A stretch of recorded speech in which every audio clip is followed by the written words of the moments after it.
Call to order this regular meeting of the San Marcos City Council. Today is Tuesday, October 17th of 2023. The time is 6:01. Ms. Trevino, please call the roll. Mr. Prather. Mr. Scott. Here. Mr. Gleason. Here. Mayor Houston. Here. Ms. Garza. Mr. Gonzalez. Here. Mr. Mendoza. Here. Okay, we've got quorum present. Okay, and Ms. Garza, she's joining us on Zoom beyond shortly, I hope? Okay, and I expect Mr. Prather to be back. Okay, our invocation this evening will be given by Jeff Latham, who is pastor at Westover Baptist Church and also a chaplain in the San Marcos Fire and San Marcos Police Departments, and I thought I just saw him in the lobby.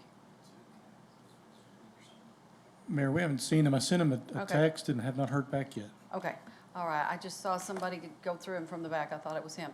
All right, in that case, we will proceed on to our pledges of allegiance for the United States and Texas. Will you join me? I pledge allegiance to the flag of the United States of America and to the republic for which it stands, one nation, under God, indivisible, with liberty and justice for all. Honor the Texas flag. I pledge allegiance to thee, Texas, one state, under God, one and indivisible. Thank you. And we now are at our citizen comment time period. The City Council welcomes speakers at work sessions and regular meetings. For those wishing to speak at a future meeting, you will need to sign up either in person by 5:45 or online by 5:45 the day of the meeting. If you're wish to speak online, you need to sign up earlier so that we can get you a call-in number and a link. Speakers may speak once during the citizen comment time period and may not yield time to others. If you speak now about a public hearing topic, we ask that you not repeat exactly the same comments again during the public hearing on the same topic. You will have 3 minutes to speak after you state your name. A timer is displayed on the screen. You'll start in the green and the countdown begins. When you have 20 seconds left, the timer shows only yellow. When the timer is red, your time to speak is up and a bell will automatically ring. The mayor and council will endeavor to ensure that meetings are conducted in a courteous manner and an atmosphere free of defamation, intimidation, personal insults, profanity, or threats of violence. And I will read the list, or at least the first few. It will be Virginia Parker, Carolyn Lone, Jay Hyde, Robert Peters, and Camille Phillips in that order. And Ms. Parker, you are first, and we'll invite anyone to adjust the microphone to what you need. It's not everybody's the same height. Thank Parker. you, Mayor and council members. Hello, I'm Virginia Parker with the San Marcos River Foundation. My address is 1061 Martindale Falls Road in Martindale. I'm going to talk later about the downtown master plan, specifically with regards to the CM Allen district. But for now, I wanted to let you know about a funding opportunity that the city has. $36 million are available through the federal bipartisan infrastructure law related to fish passage and river restoration projects. Back in 2016, after council voted to remove Cape Stam, but then missed some deadlines for the grant requirements, pretty much the only thing everyone could agree on was that there needed to be another study done to be able to make an official decision to remove or rebuild Cape Stam. We understand that the city has an agreement with the county to create Capes Park, but as part owner of Cape Stam, the San Marcos River Foundation would like to see the city make progress towards the robust scientific data that you feel you need to make progress with regards to Cape Stam. Now, let me be clear that this funding could pay for removal, and that's been Smurf's position the whole time. However, if you can't make that decision yet, please don't miss this opportunity to have a study funded, which would not financially burden the residents of San Marcos. The due date for a letter of intent is fast approaching. Staff would need to submit the letter of intent by November 17th, which is 1 month from today. All that to say, we are requesting that you please direct staff to submit a letter of intent so that the city can benefit from this financial opportunity. Dr. Kimberly Meitzen included you all in an email recently with the details of the funding, but if you have any questions for the River Foundation, please don't hesitate to reach out. Thanks. Thank you, and I don't see Carolyn Lone. She spoke at 3 o'clock, so that may have taken care of that. Jay Hyde, I need Mr. Trevino's attention, please. Is Jay Hyde, is that person here, or are they online?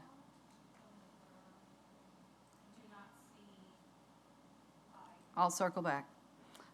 Believe Robert Peters is also, spoke at 3 o'clock, and that may be all he needed. We have Camille Phillips remotely.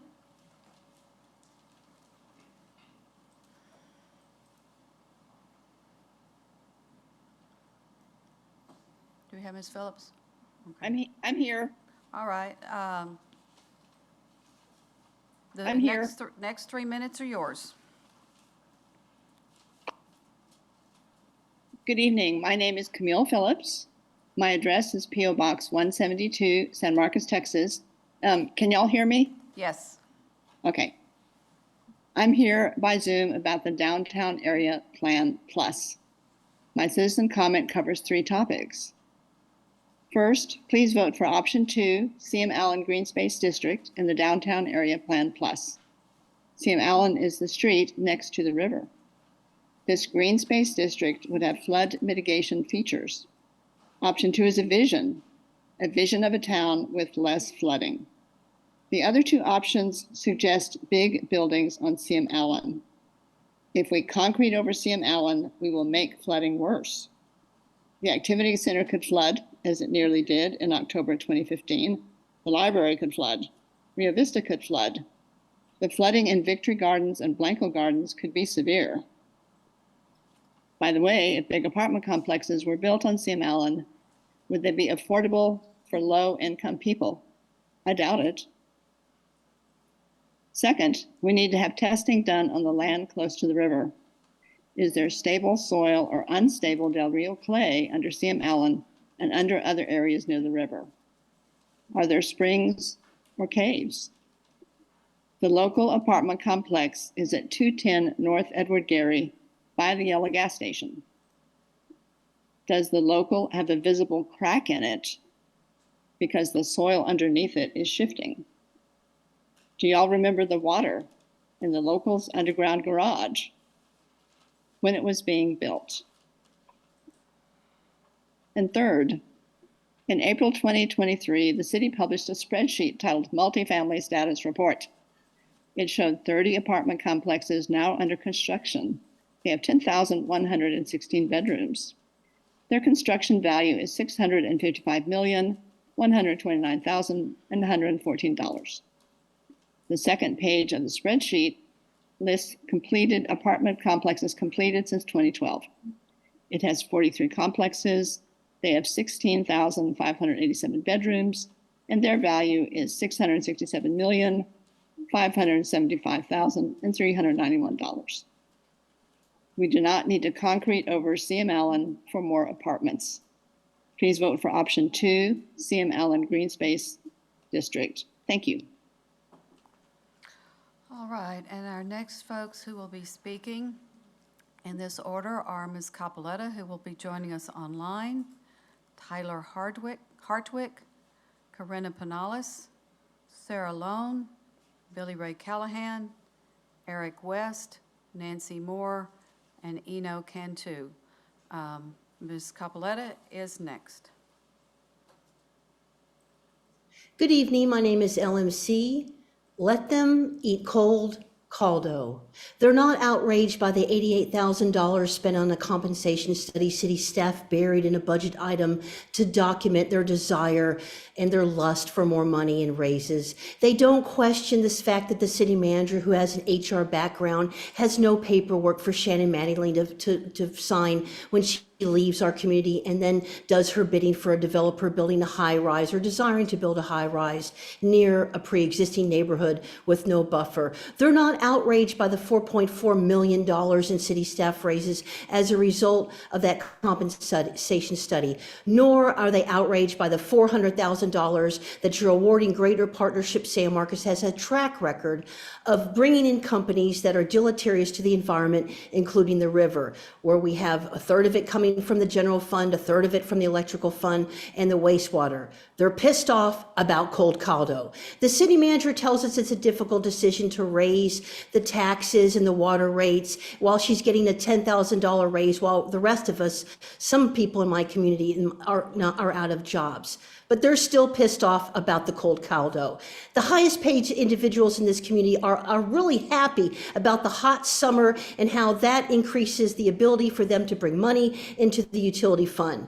Caldo is what they're outraged about. 3 days ago, a video was uploaded with customer dissatisfaction over an $8 bowl of caldo. It has gathered 6,000 views in 3 days by a handful of people who, it's kind of a demonstration of how oftentimes in humanity we rip at each other. We can't stand arm in arm with our own ethnicity or even the human race in general. And so while you have a handful of people who watched the city council videos on the budget and only a couple of us who showed up about the tax rate hikes for our property taxes and utility rate hikes, 6,000 people are pissed off about Cold Caldo. And that is the reason why this dais and city staff get away with the shenanigans that they get away with.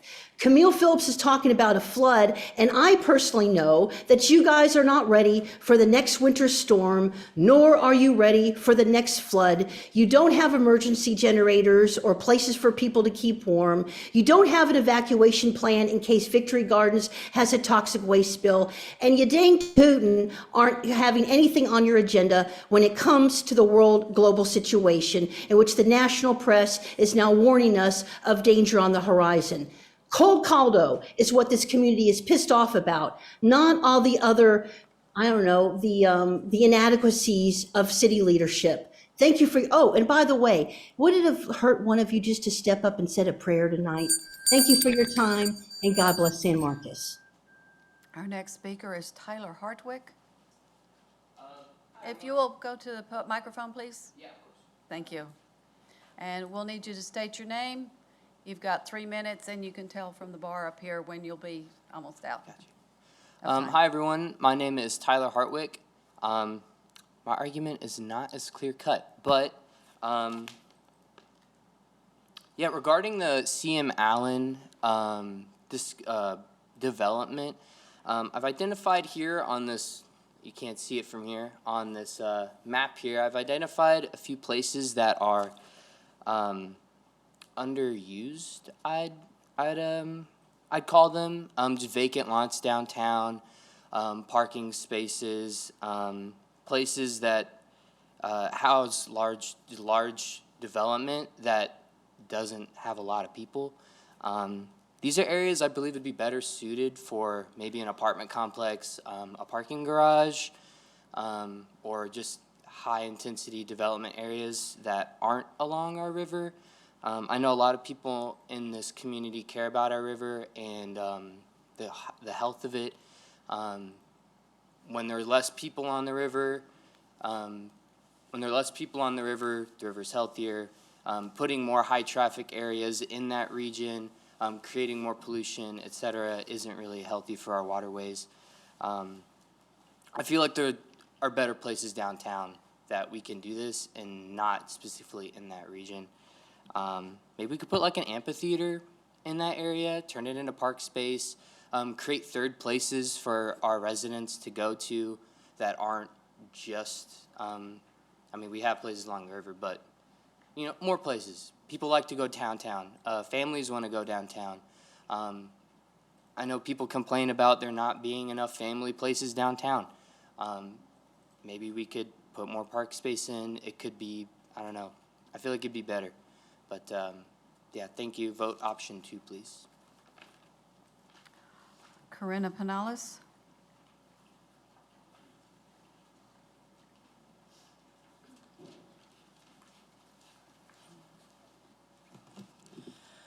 Good evening, Corinna Pinellas, 147 Dolly Street.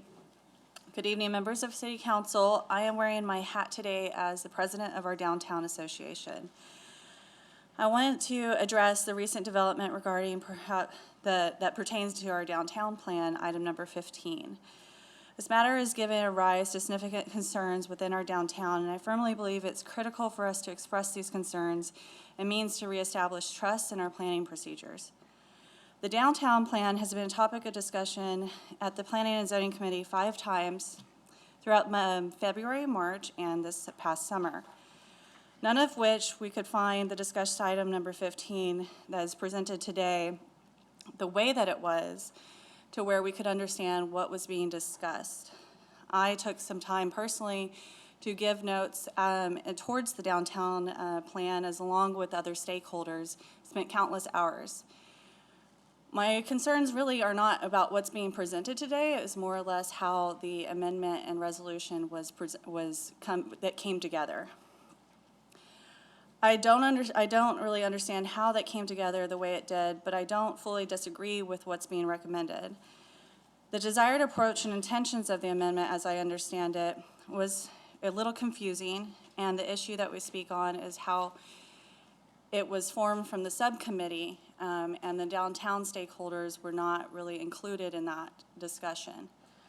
One particular issue, though, I do want to make note, was that a statement on record was characterizing downtown as just merely a collection of bars and tattoo shops. For many of these are establishments that are more than just places of business. They are hubs of our community, and to label them in such a derogatory manner not only insults the patrons who find a sense of belonging in those places, but also disregards the vibrant mix of locally owned shops in our downtown historic significance. The professionals who diligently operate within our downtown area, and the dedication of our restaurants that provide a unique sense of place. The situation feels especially disheartening in the wake of the resilience that many of our business had to do in order to survive the pandemic. When discussions like this happen, it becomes apparent that they are not implemented to manipulate an outcome rather than serve the intended purpose of planning and representing the future and the citizens who will be impacted. And it erodes our trust in what we have in our governing bodies. We hope that by doing re-establishing the conversation about the resolution will help us entrust the process again. When speaking to many of the business owners, they don't want to participate in the process because we don't feel like we're being actually included and represented. And so I ask for that to be considered when how we approach just labeling a green space versus a park space, and what that's going to do to our businesses, and making sure our environment does stay protected in the future, but not disregarding our commerce that we need to have downtown. Our next speaker would be Sarah Lone. She spoke at 3 o'clock. I don't see her, so I think she may have completed her task. Next is Billy Ray Callahan, to be followed by Eric West, Nancy Moore, and Eno Cantu.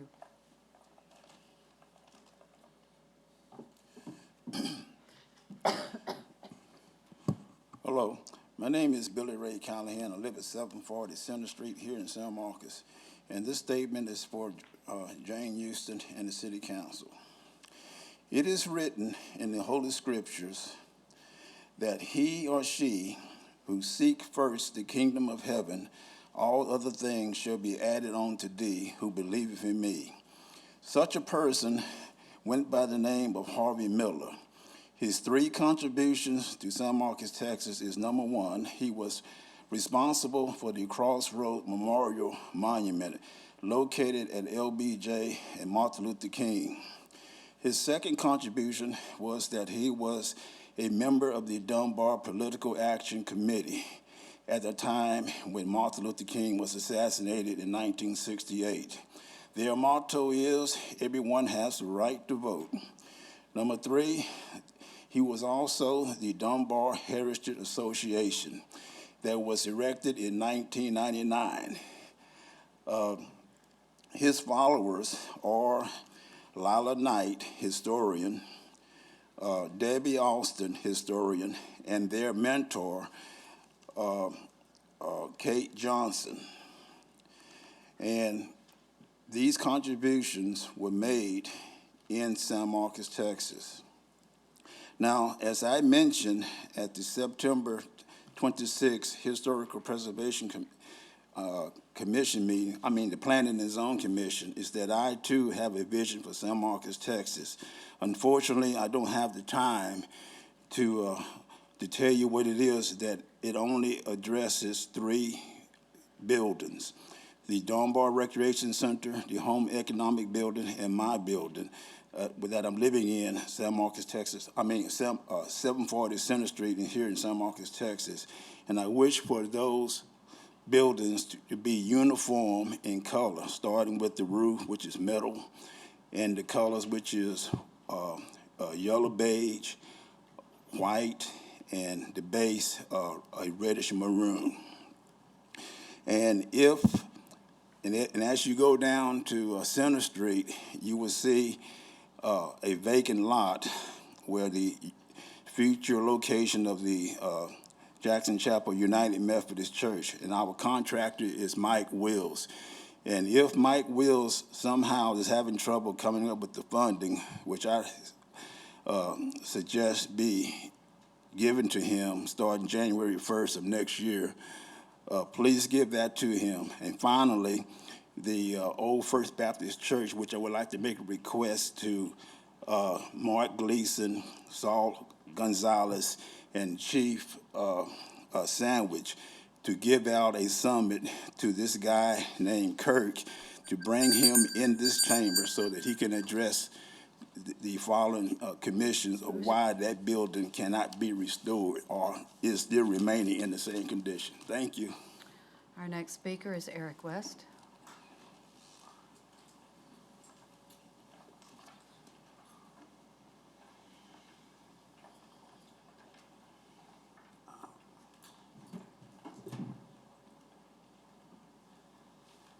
Ms. Trevino, would you push that microphone down, please?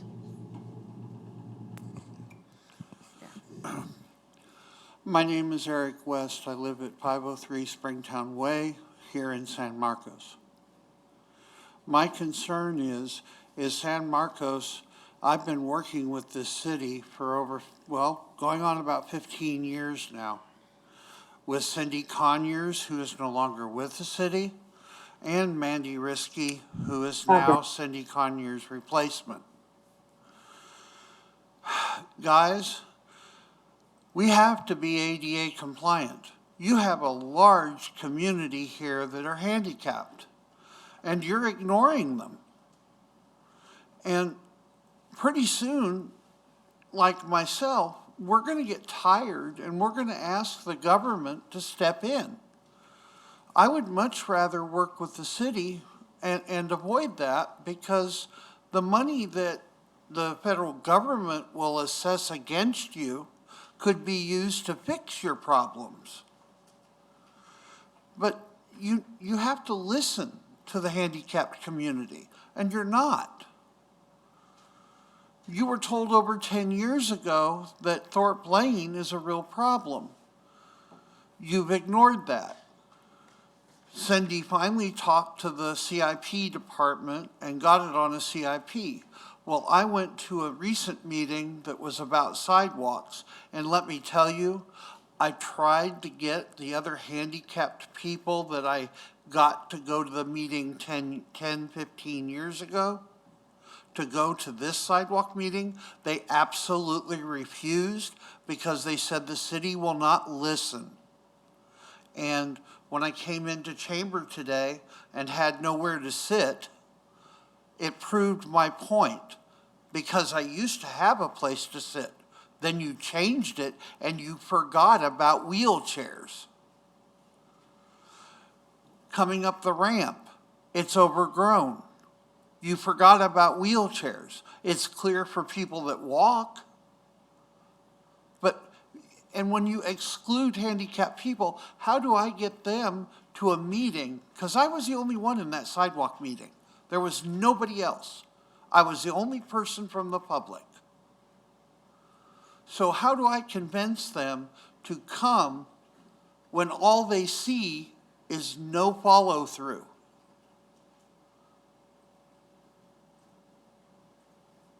Handicapped people have to stop being a second thought. We have the same rights as everybody else, and the ADA guarantees it. Please, think of the handicapped. And I would like to meet with the city mayor and the district representative of our district. Thank you. Okay. Our next speaker is Nancy Moore.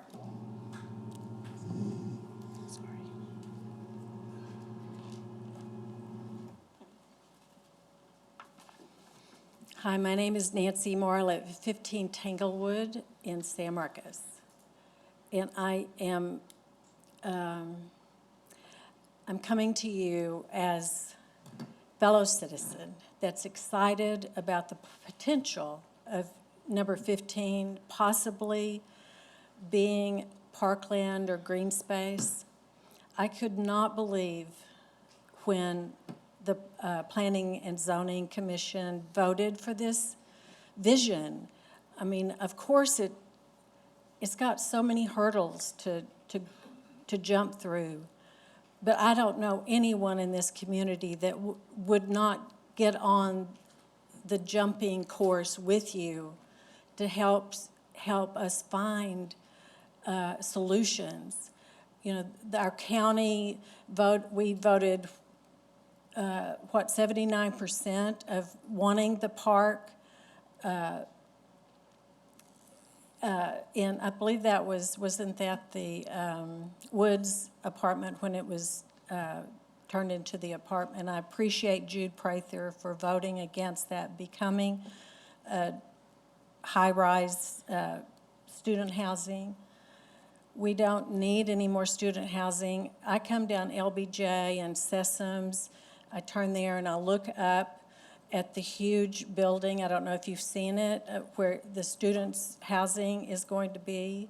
And I remember Jamie Bryan and all of us rising up and saying, not here, not now, not ever.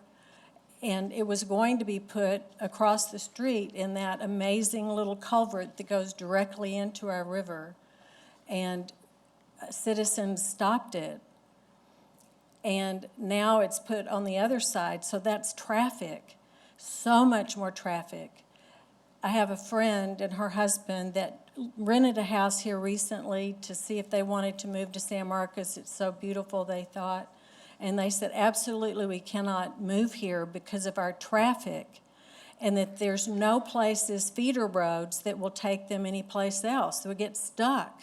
We already have created bike lanes that I don't see anybody biking. You know, my husband was on the city council in the 80s with Emmy Craddock.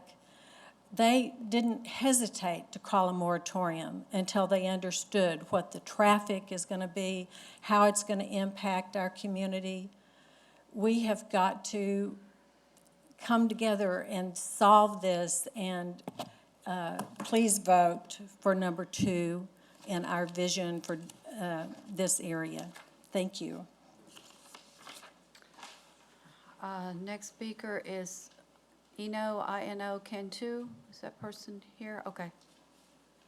And then I'm circling back to those that weren't here earlier, and that includes Jay Hyde. So if that person's here now, you'll be next. Thank you for having me and giving me 3 minutes to express some of my concerns. This came out in the paper a few days ago about the trees, and it says, thank a tree. Unfortunately, some of these trees cannot thank you as a city. And I say that because I'm a newcomer here, and I've seen some trees. As a matter of fact, you cut down 2 trees here recently because they were old, and they were out of shape, and they were possibly dangerous. If these trees had been taken care of years ago, before your time, by the city, they should not have been cut down. One of them was, I believe, in the square. Okay. There are some that are so neglected, and I'll just mention one or two. There's one on corner of Hopkins and C.M. Allen Parkway, across from the stage where the music is during the city park. It's a magnolia tree. It's a beautiful tree, but the limbs are already on the ground, touching the ground. You can't even walk through it. And there are several others there that are in the same shape. Where the memorial is, the Hays County Memorial is, you chopped the tree down there. One of the ones that you shouldn't have chopped years ago if it had been taken care of. Right there at the corner on the memorial is another tree. Right there, you can't miss it. It's right, the limbs are already hanging down on the ground. And that tree cannot thank you because you're not taking care of that one and thousands of others. The square, where you chop one down, look at the trees. If I was 6 feet tall, walking down on some of the sidewalks, I would have to lower down because the limbs are already coming that low. And several trees like that. Maybe in 20 years, some of those trees will have to be cut down because you have neglected them. So you need to take care of the trees. 80 years ago, when I was in grammar school, I was made to, as part of our grade, we had to learn the poetry. And one of my favorite poems was Trees by Joyce Kilmer. I still remember two of the lines, the first one and the last one. The first one goes like this. I think I shall never see a poem as lovely as a tree. A tree whose hungry mouth is pressed against the earth's sweet flowery breast. A tree that looks at God all day and lifts her leafy feet, arms to pray. A tree that may in summer wear a nest of robins in her hair, upon whose bosom snow has lain, who intimately lies with rain. Poems are made by fools like me, but only God can make a tree. Please take care of the trees. Thank you. And our last speaker will be Jay Hyde. Okay. You have 3 minutes. Thank you. Good evening, Council. I represent Pecan Plantation Mobile Home Park, and I would like to talk about consent agenda item number 1. My client is a small family business that provides affordable housing in the community. The airport rezoning plan is going to prevent us from providing additional affordable housing in the community. The downzoning is also in violation of Texas Constitution, Article 1, Section 17, which prevents taking without compensation.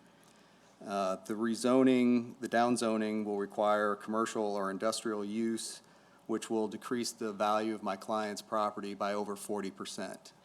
And this is without any sort of compensation being planned. We already have 40 septic tanks on the area that's undeveloped, that's going to be downzoned, that we would have at least 40 additional mobile home sites on that property. And a change to allow residential on that site will come at no cost to City Council or the City of San Marcos or any of the other plans that are in place, and will help provide affordable housing, and will also help head off a potential lawsuit here if my client's property is downzoned without any sort of compensation whatsoever. So I would ask the City Council to consider putting off a final vote on consent agenda item number 1, or to vote no on that issue. Thank you. Okay, Mr. Trevino, have I gotten to everyone who's here? Okay. All right. So that concludes the citizen comment portion of our program, and we are now to the consent agenda. The following ordinances, resolutions, and other items numbered 1 through 12 may be acted upon by one motion.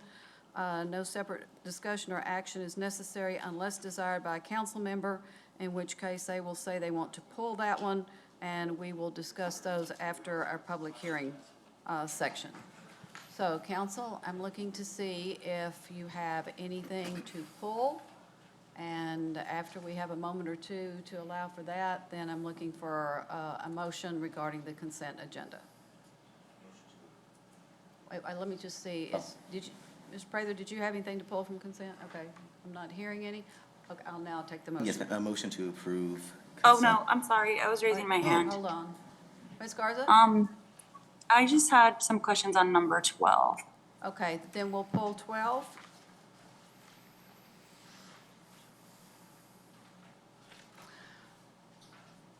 Would you like to restate that motion, Mr. Mendoza? Yes, ma'am.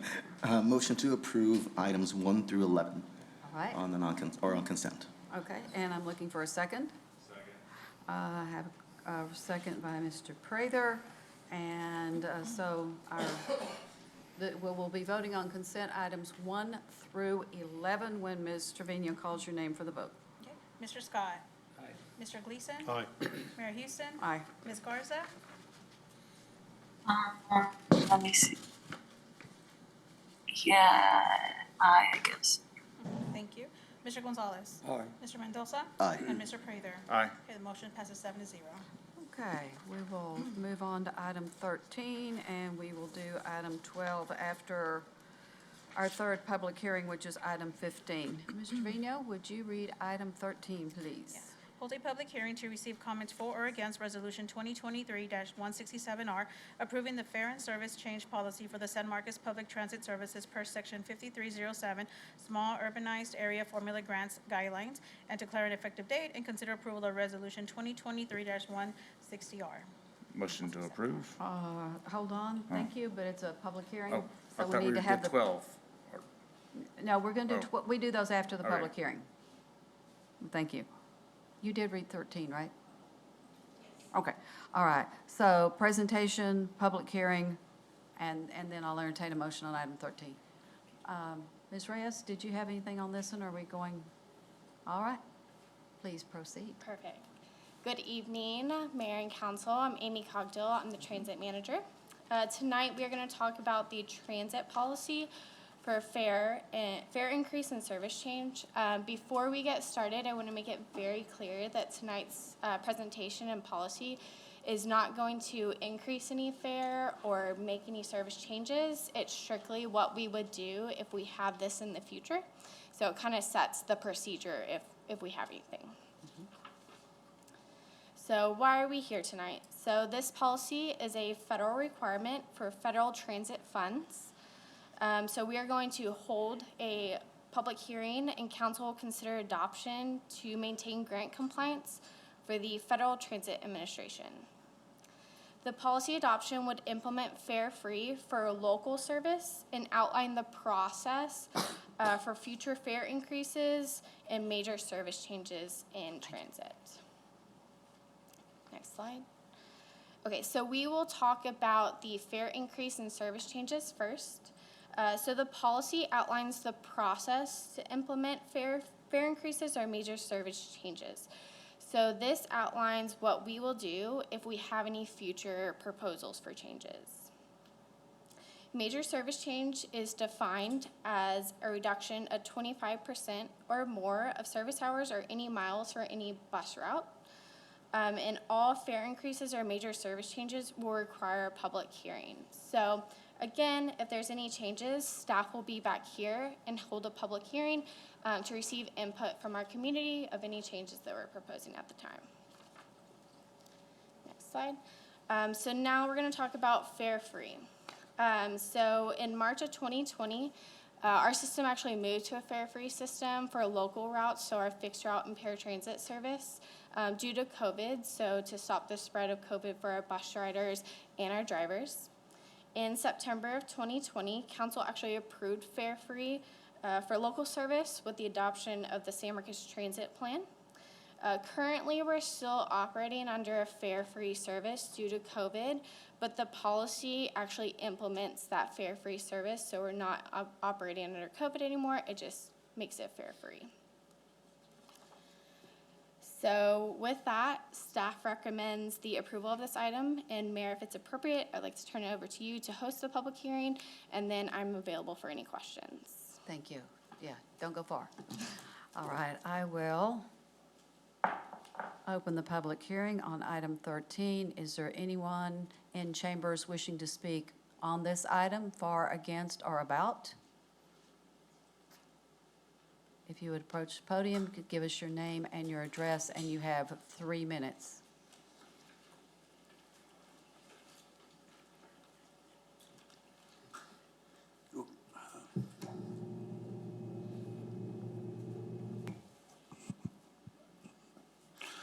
My name is Eric West. I live at 503 Springtown Way, apartment 115, San Marcos, Texas. The fare-free system is something that's very beneficial to the handicapped and low-income community. It's something that is important that we keep going because for a person that is handicapped in a wheelchair, to purchase transportation for themselves, which finding anything used is nearly impossible, but a new one is about $95,000 to start and goes up.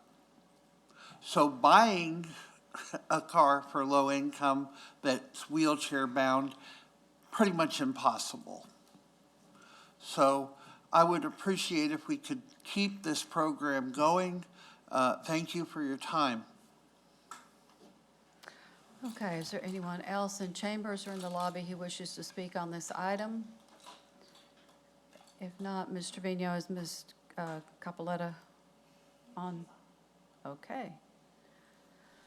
Hi, good evening. My name is LMC.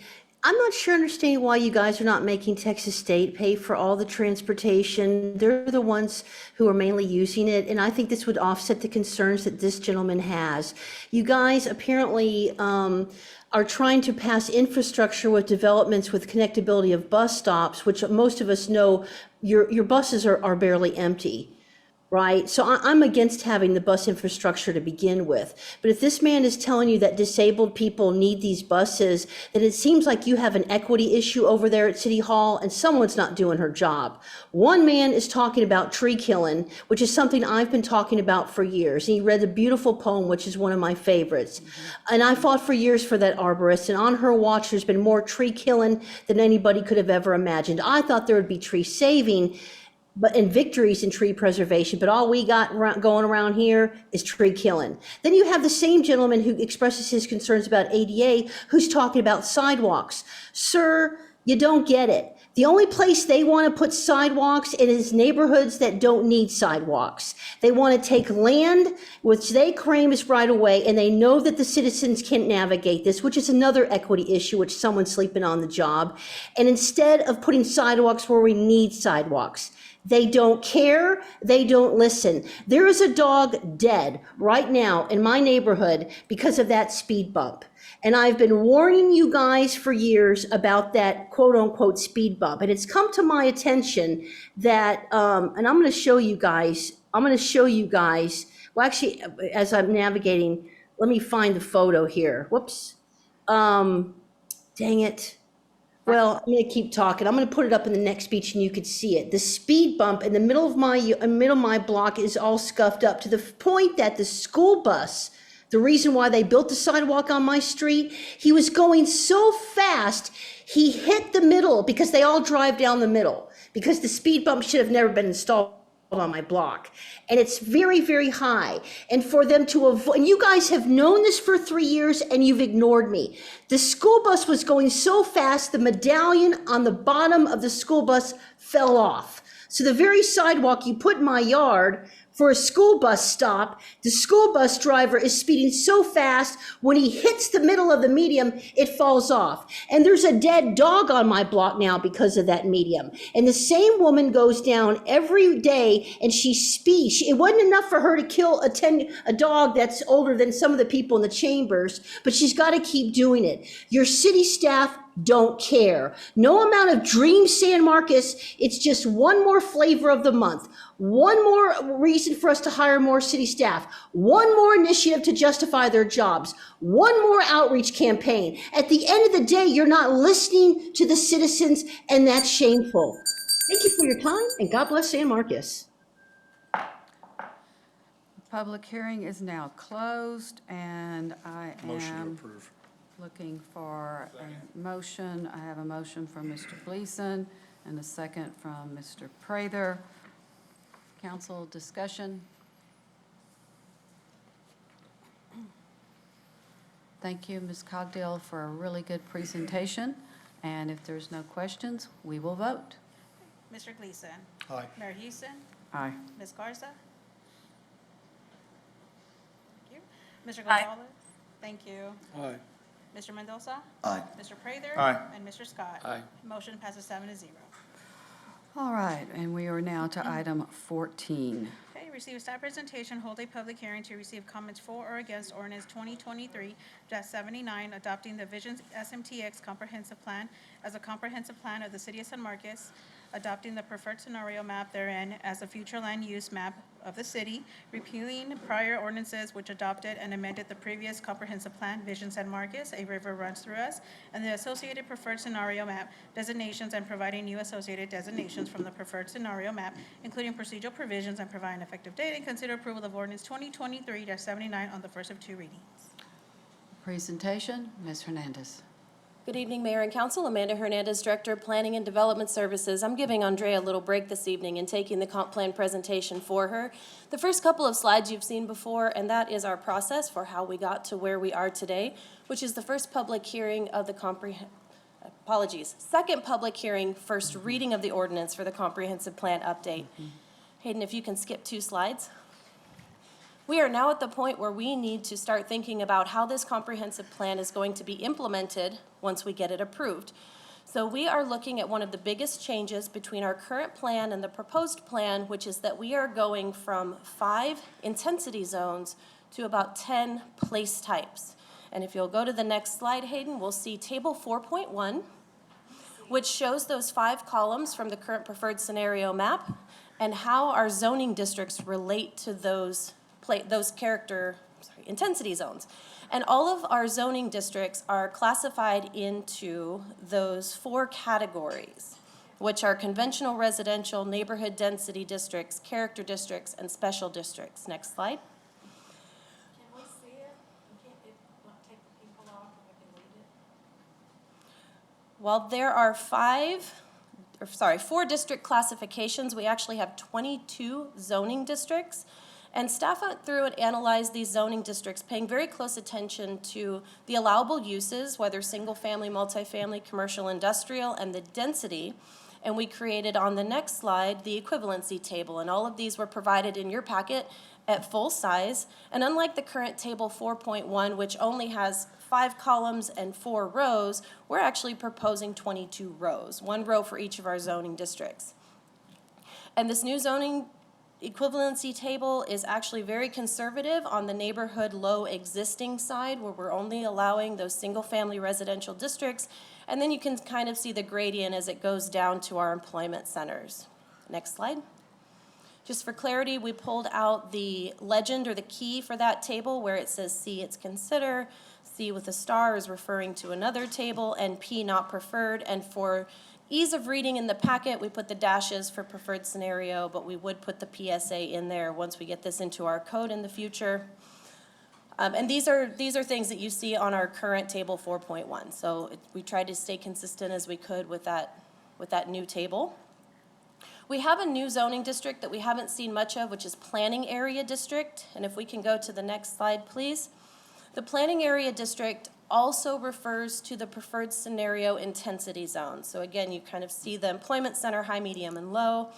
And what we are proposing with the adoption of the comp plan is that we make an equivalency table for these as well, where if it's an employment center on the current comp plan, it would be employment commercial on the new comp plan, and kind of going down the line. When you get down to low-intensity areas, we're talking about the conservation cluster and the neighborhood low, new and existing. Next slide. We have all of the slides that we've previously presented available and in the packet if we need to go back and reference them. I just wanted to note that we reviewed Mayor Hewson's comments on the message board, and staff does not have any concerns with the proposed changes that we believe the mayor will be bringing forward, so just putting that out there now. But the plan that's being considered this evening is the Vision Plus, and that was what was recommended by Planning and Zoning Commission, and staff recommends approval of the plan as well. And that concludes my presentation. Okay, and I will now open the public hearing and ask, and the folks that we have, and we'll go in this order, will be Alana Rosenwasser, John David Carson, Jay Rankins of MIG, our consultant. He's available if we. Okay, then, but he would have helped us if we needed him. All right, and then Eric West and Lisa Marie Capoletta. I'll also ask if there's anyone in chambers who didn't sign up who would like to speak. So I will start with, and I believe Ms. Rosenwasser is joining us online.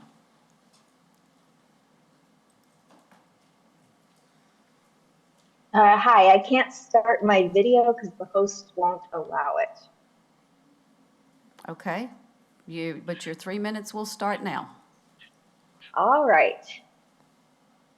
Okay.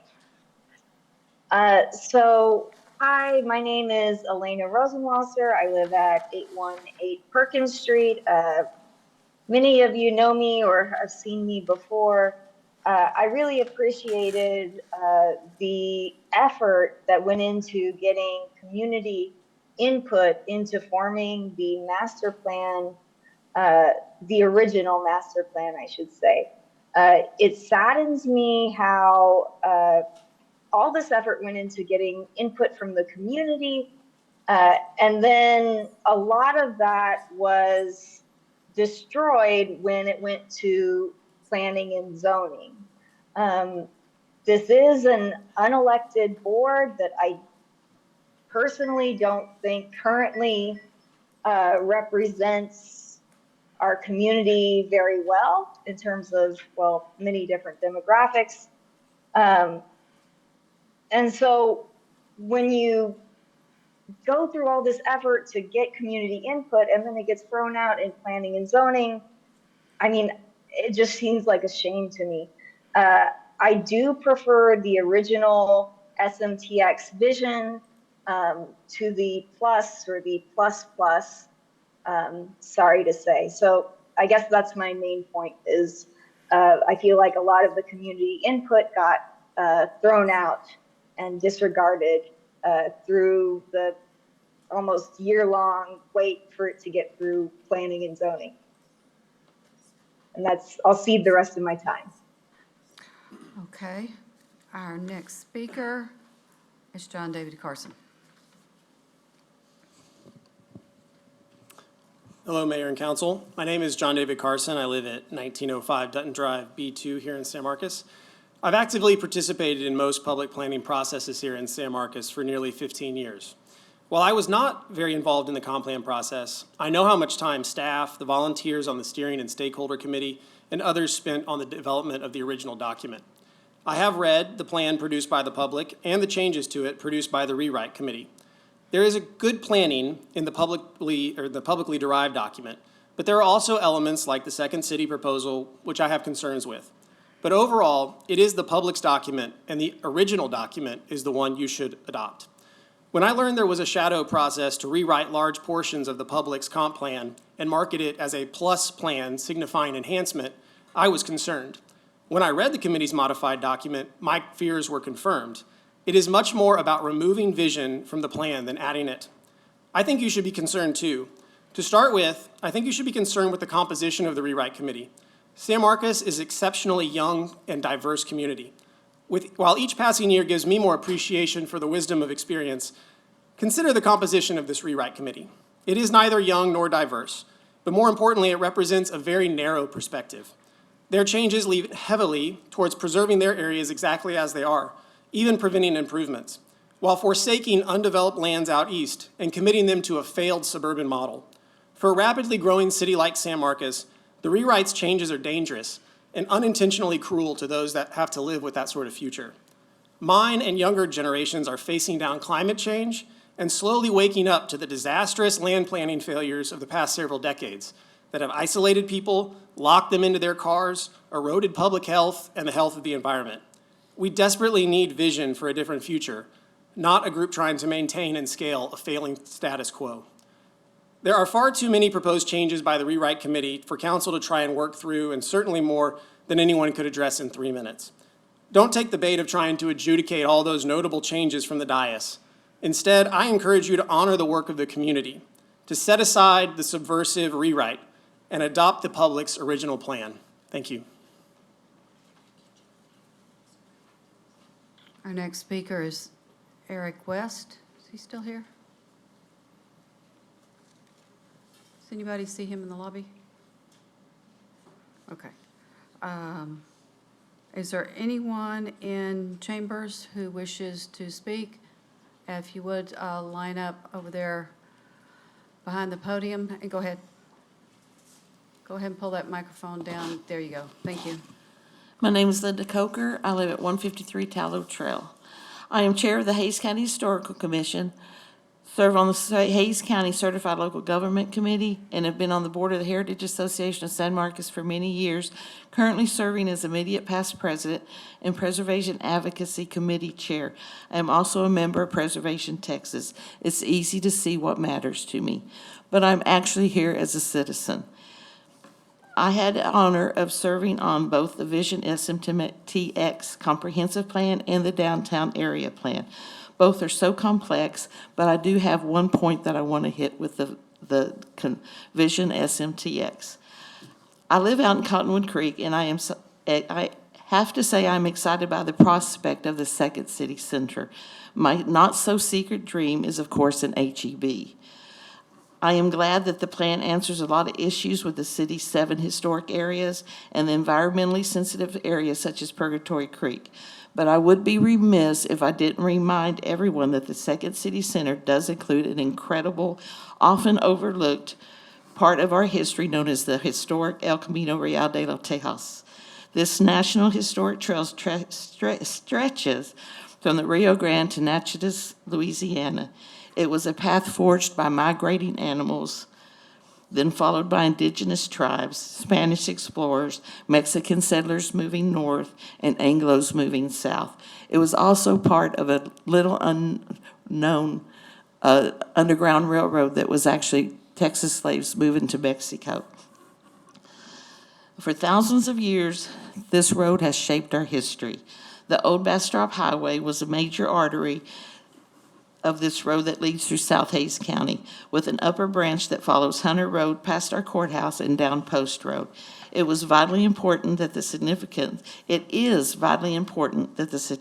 of the untold number of people that have traversed this road be acknowledged in the creation of the Second City Center.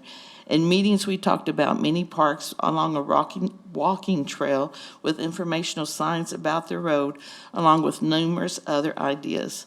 The point is, our early history, the migration of the indigenous tribes, and then Spanish colonization are both parts of our history rarely talked about, but they happened because of this road and the curious people that followed it.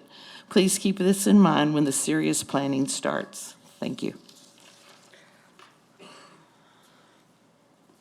If there's anyone else wishing to speak, if you would go ahead and line up behind Ms. Moore. I'm Nancy Moore, 15 Tanglewood.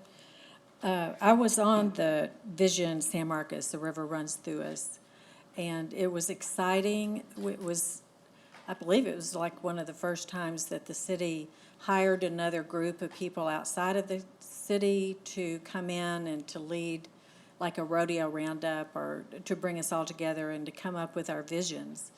I agree we need to stick with that one.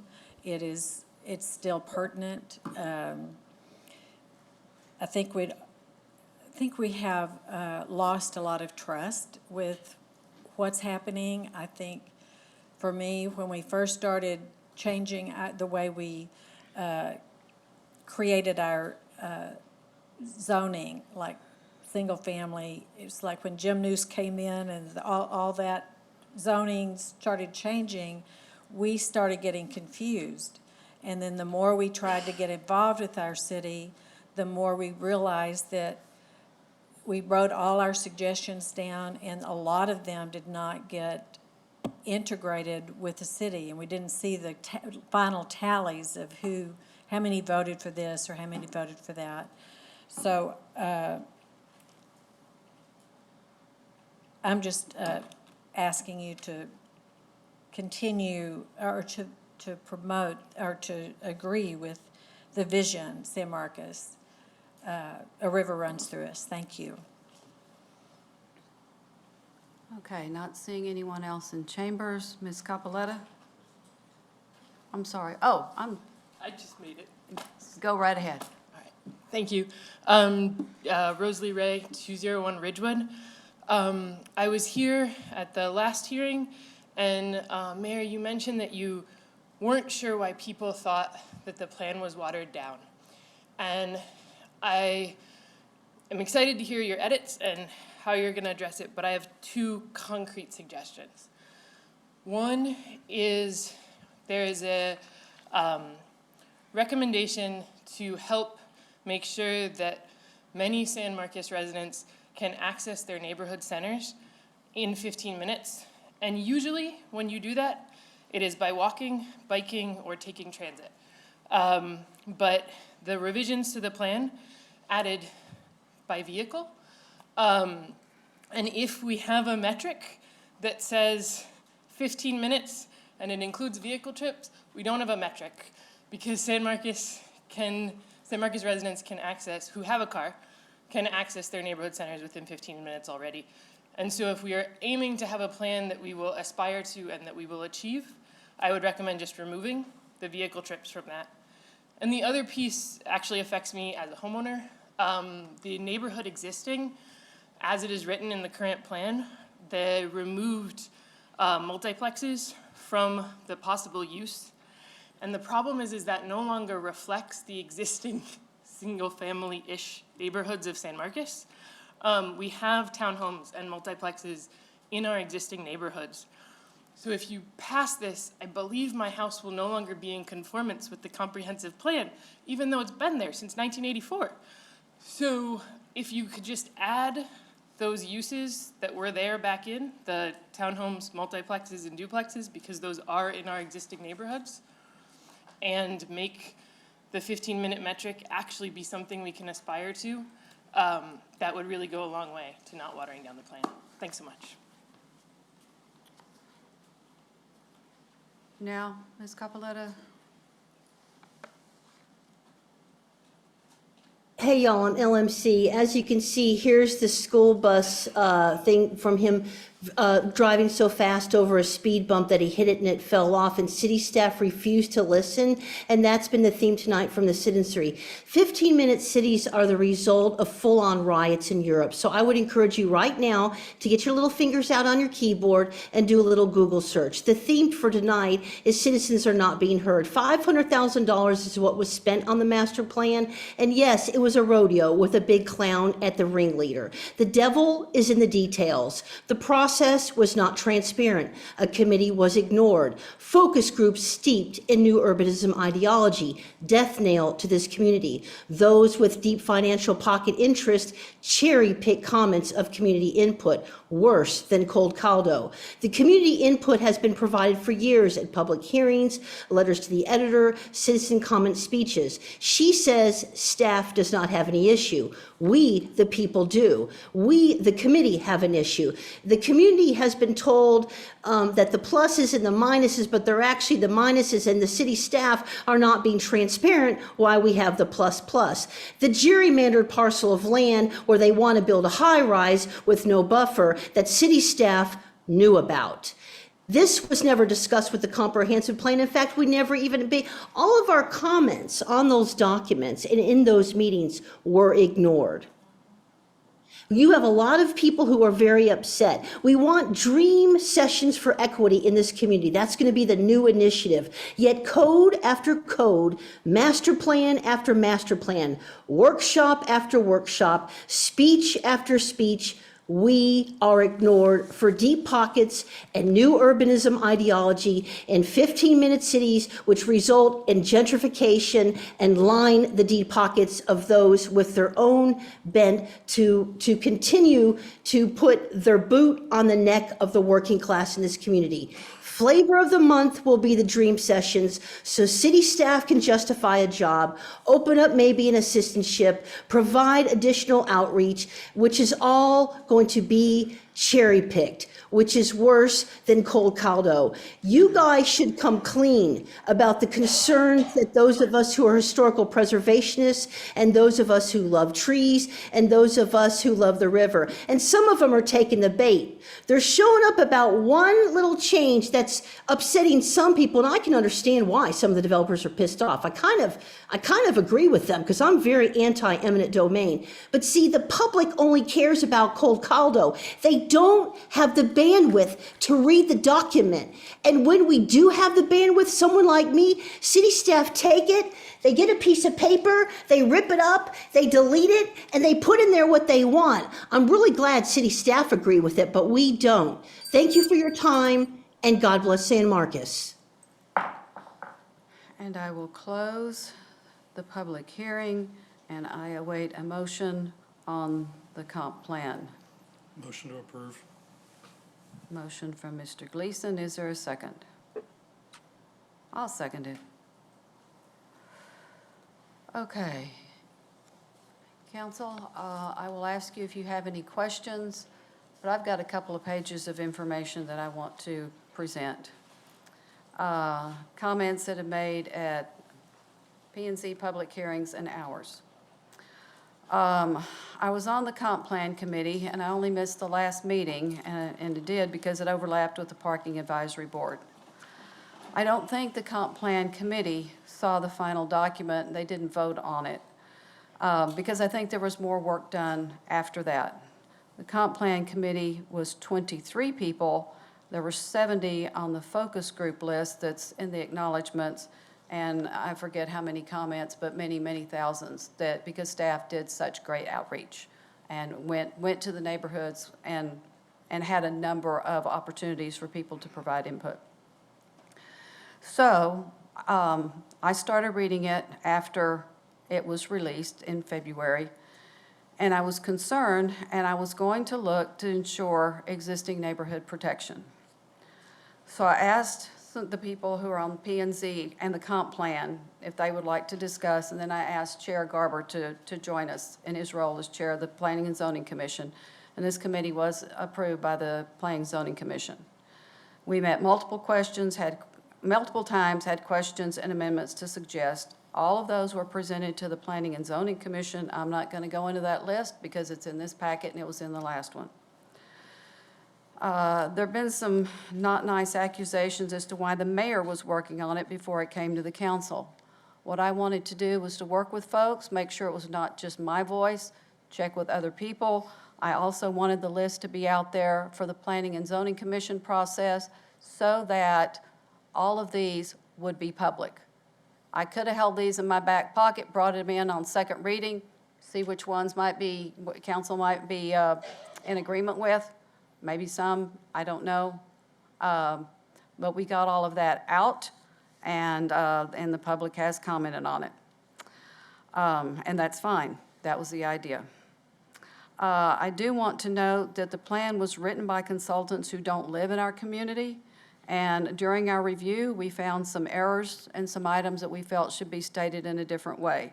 I'm not going to give them all to you, but for example, they used 1903 for the start of the university. That was the first graduating class. The university was chartered in 1899, and 1899 is what they use on all of their stuff. So I thought 1899 was better. That was one of the changes that we made. There was a subdivision north of town past Yerington Road that was noted as Sunset Acres. It's Sunset Oaks. So we went through, we found those, and suggested those changes.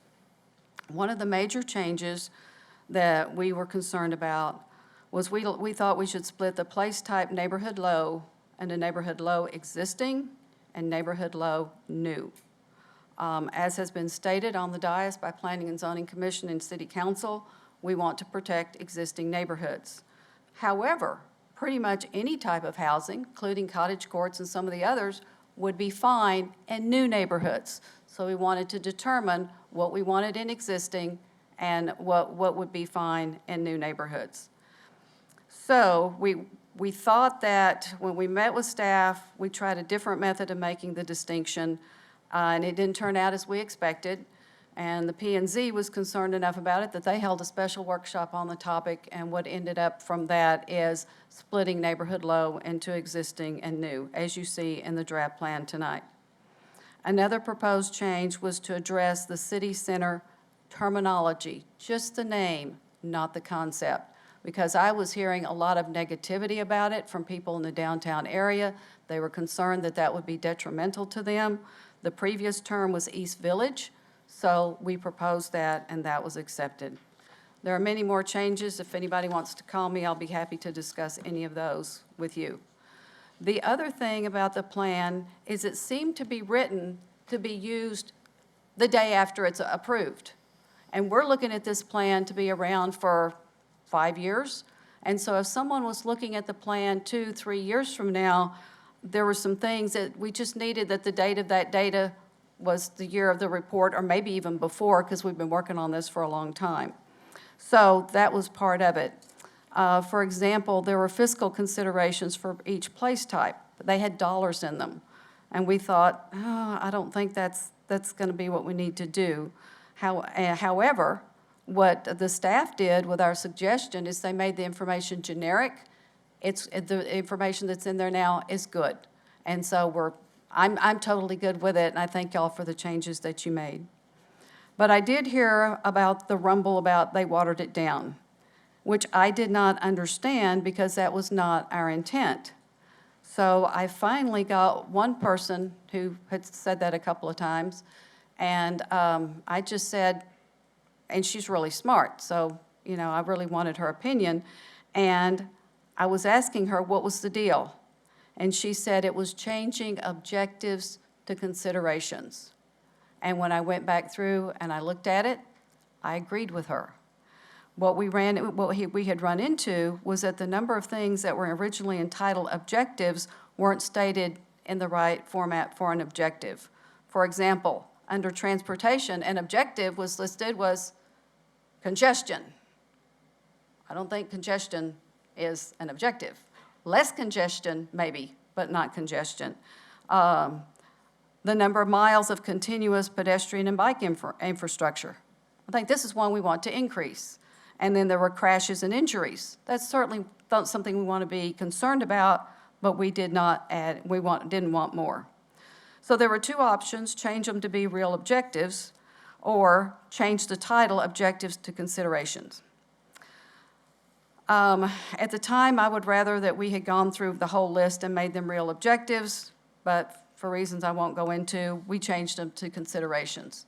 However, throughout the document, now we've got goals and considerations, and I'll agree that doesn't sound as strong as goals and objectives.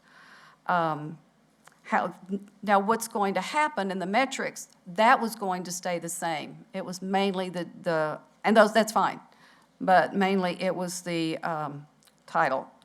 So I've got an amendment to change that, and there are a couple more items that I found in the appendices, which you will see, and I will be presenting those as amendments shortly after we have whatever discussion council wants to have. So, sorry that was so long, but that's been a long time coming, and I had to say my part today. So, council, concerns, thoughts, amendments that anyone else may have for the plan. And while y'all are thinking, Ms. Garza has her hand up, so I will call on her first. I can wait for more specific questions. I think mine is just like kind of more broad. So That's fine. I'm not seeing anyone up here jumping to be first, so you may be first, Ms. Garza. Jude just raised his hand, so Jude can go. Okay.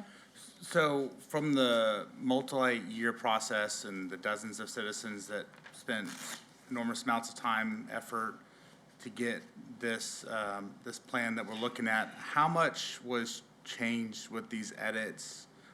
There's something like 88 notable edits, you know, like, I'm trying to think like, you know, percentage-wise, here we are, like, the last part of this process, and there just seems like there's just a lot of changes, and, you know, there's a lot to read through, and verbiage is sometimes really important. You know, the devil is always in the details, and I read some things that I'm like, I don't know if that's gonna, you know, like, is this gonna reduce infill? Or I saw, like, you know, accessory dwelling units, like just the verbiage was taken out, and, you know, I'm wondering, is this gonna impede on making that walkable, affordable community? I say affordable because I saw like there was incentivized, you know, a variety of housing developments, and if we want to have more affordable housing, we're going to have some type of incentives to make that happen. So there's just a lot of changes here in the last quarter of this, and I'm just, you know, concerned. Sure, so I would hesitate to put an actual percentage on it. I was going to look and see how many pages the actual document is, and I'm clicking through, I'm at 150, so 88 changes out of 150 pages, you know, might be one way to look at it, but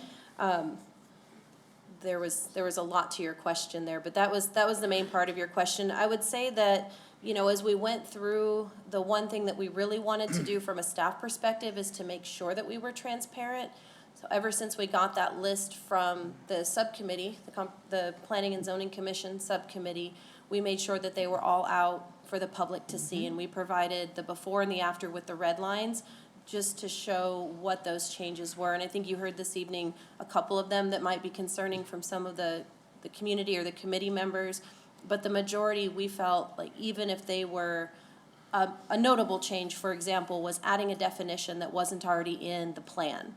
While that's notable, it doesn't actually change anything in the plan. It actually provides more clarity. So those were some of the things that Mayor Houston was referencing too, is even though they were notable, quite a few of them were actually making the document easier to read, easier to understand, you know, kind of rewording sentences and paragraphs in ways that made them easier for the general public to read.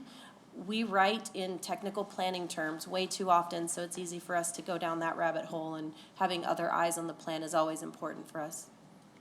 I always say I feel uncomfortable when we have like a document that this massive amount of work and effort and time and expertise went into, and then just like, you know, by the seat of our pants, we're gonna make amendments and this and the other.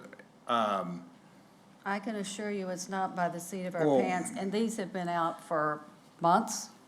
Yes, and that was another thing, that's one thing I wanted to address, is that's not uncommon. So we have the community input, we give the document that was prepared by staff in the community. Y'all are the decision makers, and Planning Commission is your recommending body. So it is up to them to make those recommendations for changes, and then up to y'all to decide which plan you'd like to propose. And this happened with the last comp plan too, as in the last couple of months, we had all of these changes that came in, staff analyzed them and addressess them as appropriate. There was some significant changes that came in at the very last minute.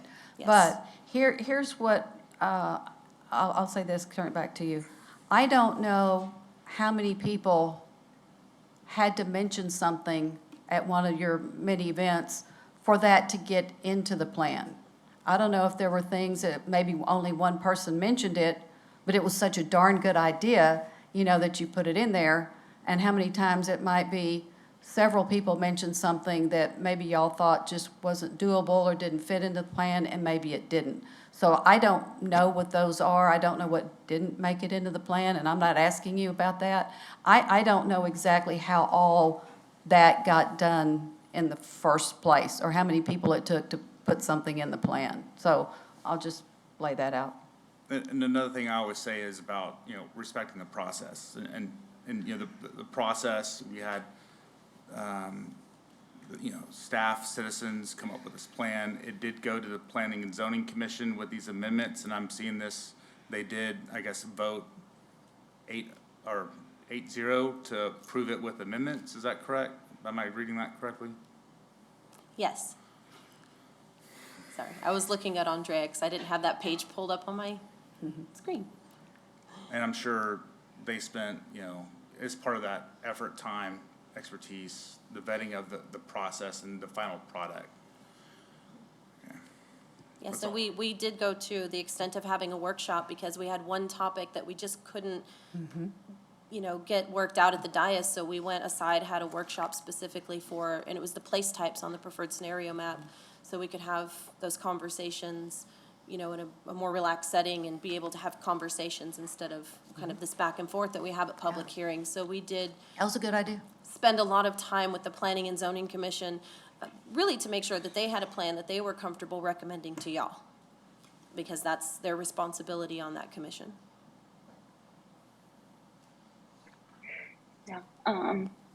Ms. Garza? I think my kind of commentary and ask piggybacks well off of Mr. Prather's. So what I took, and this is just my interpretation of what you shared with us, Mayor, is that the review and rewrite or amendments of the plan is kind of justified because it was open to the public, right? So there's a level of public transparency. But I think my question is do y'all genuinely believe that the P&Z is reflective of our community? Do you honestly think that those meetings are spaces where the average working class neighbor feels comfortable and aware of the opportunity to share insight and perspective on something that's so important? On the record, I don't, and I've said it multiple times. It's so somebody I really admire asked these two questions when making big decisions, and I think it's something that we should be mindful of as we continue this discussion. It's asking the question of who is this leaving behind, right? And two, are we building or contributing to something we're gonna have to work to undo later? And I think Mr. Carson gave some good kind of tidbits, and so did Alana when they gave their perspective, and Professor Capoletta. It's folks generally across the board feel like they have been dismissed by the city. And so it's are we, by coming in this last round and making all these edits without a more engaging process, are we building something that we're gonna have to end up working to undo later because we didn't take a pre-K pause and be for real about whether we had enough opinions, right? I think one look at the historical composition of the Planning and Zoning Board, we can see who we're leaving behind.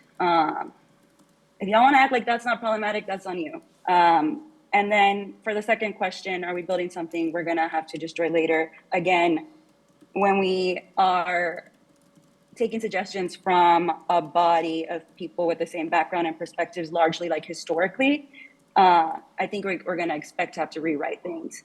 So I guess my question is can we just postpone this topic until we can contemplate better ways to engage our community? Or quite frankly, I think the first, going back to the first plan would be, if I had to make a decision right now, that would be my choice. So that's a lot of word vomit, but it's a complicated thing we're talking about. Mr. Scott? Yeah, I think the comments that I heard brought up more questions than I had answers for.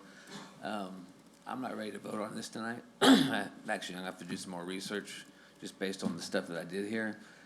I did have one question though about, there was the mixed use I saw on the quick chart, and then it said mixed use more or less, or it's what's the difference? I have a mixed use piece of property. What does that mean? Sure, so there are two place types that are mixed use. There's mixed use low and mixed use medium. Your property would probably be mixed use low. Mixed use medium is what we're using for downtown, for example. So the downtown area that was already that dark purple on the comprehensive plan map will stay dark purple.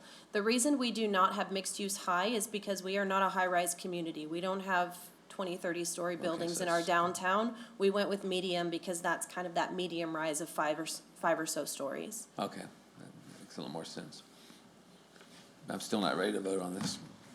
Okay, and this is first reading of 2, just a reminder, okay. Ms. Garza, your hand is still up. Did you have something else? No, I don't know why my button gets like kind of stuck. Even when I tried to raise it earlier, it didn't want to. But let me try again. Okay, Or now if I- anybody can lower it. Yeah, Okay. I can do it from here. I just didn't know if you were through with your questions yet and didn't want to cut you off. Oh, yeah, my hand up, Mayor. Mr. Gleason? Thanks, Mayor. First off, I just want to say thanks to everybody who put a ton of work into this. This is a lot of work, and it's a very complicated, very technical document that for the average person trying to get into this is very complicated. And there's a lot of push and pull, both from kind of neighborhood preservation, kind of new urban design, and there's going to be push and pull. I really don't have a problem with us making changes at this point because, to be honest with you, I really didn't get into this a whole lot until I kind of saw a final document. I didn't want to be involved in the process of pushing the comp plan one way or the other, and I had several different versions of it. So I wasn't going to spend a bunch of time on it, going through a 150-page document that was going to have all these amendments in it. And so I was prepared to potentially make some changes once we got the final document from P&Z. I wanted to hear from everybody before I really gave my 2 cents. And so, for philosophically, for us to be making some changes at this point, I don't really have a problem with it, especially since it did go through the process. There was a working group between the mayor and some commissioners, and the commission did discuss it pretty thoroughly. I don't think anybody's going to be completely happy with this.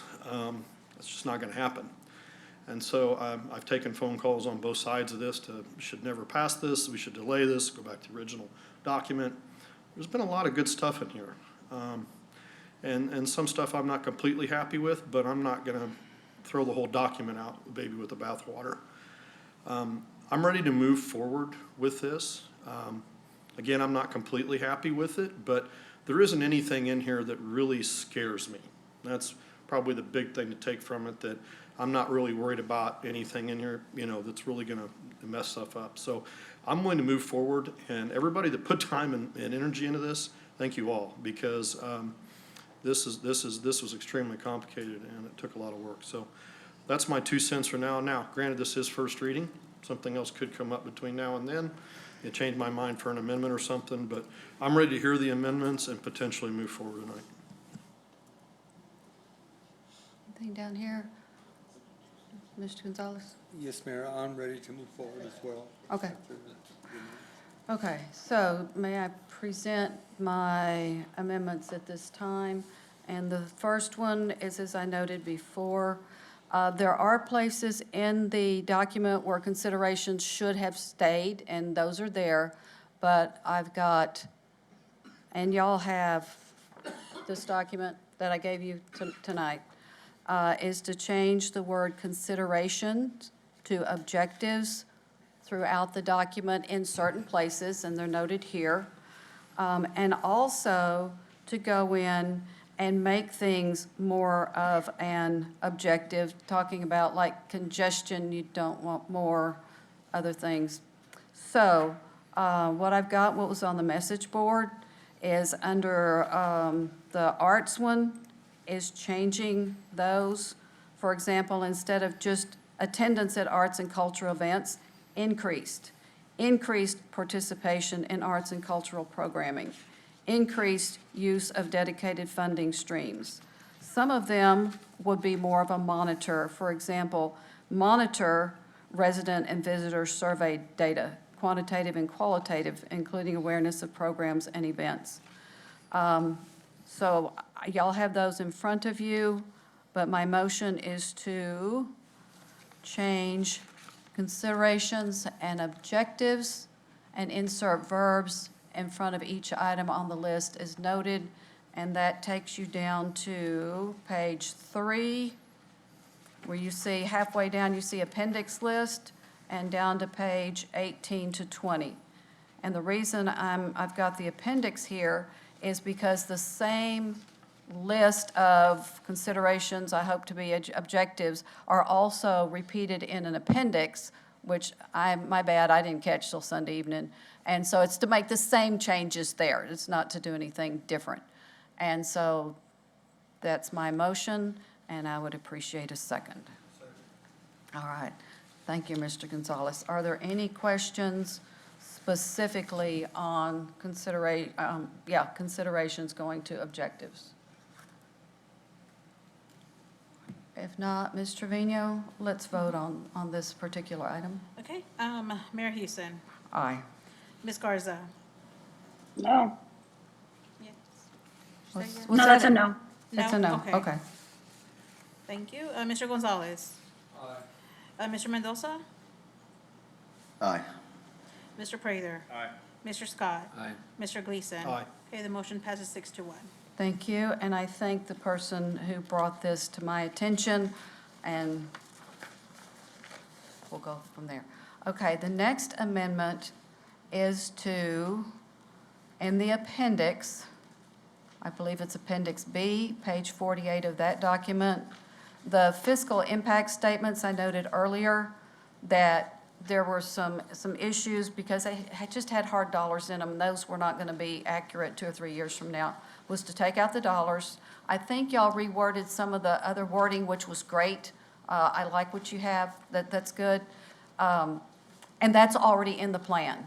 The thing is, in Appendix B or C, the old fiscal impact statements that y'all fixed were in that one. So my motion is to, in the appendices, starting on page 48, delete all fiscal impact statements and replace them with those in the current proposed plan, including the split of neighborhood low into existing and new. And that's my motion, and I would appreciate a second. Second. Thank you, Mr. Gonzalez. And that's all there is to that one.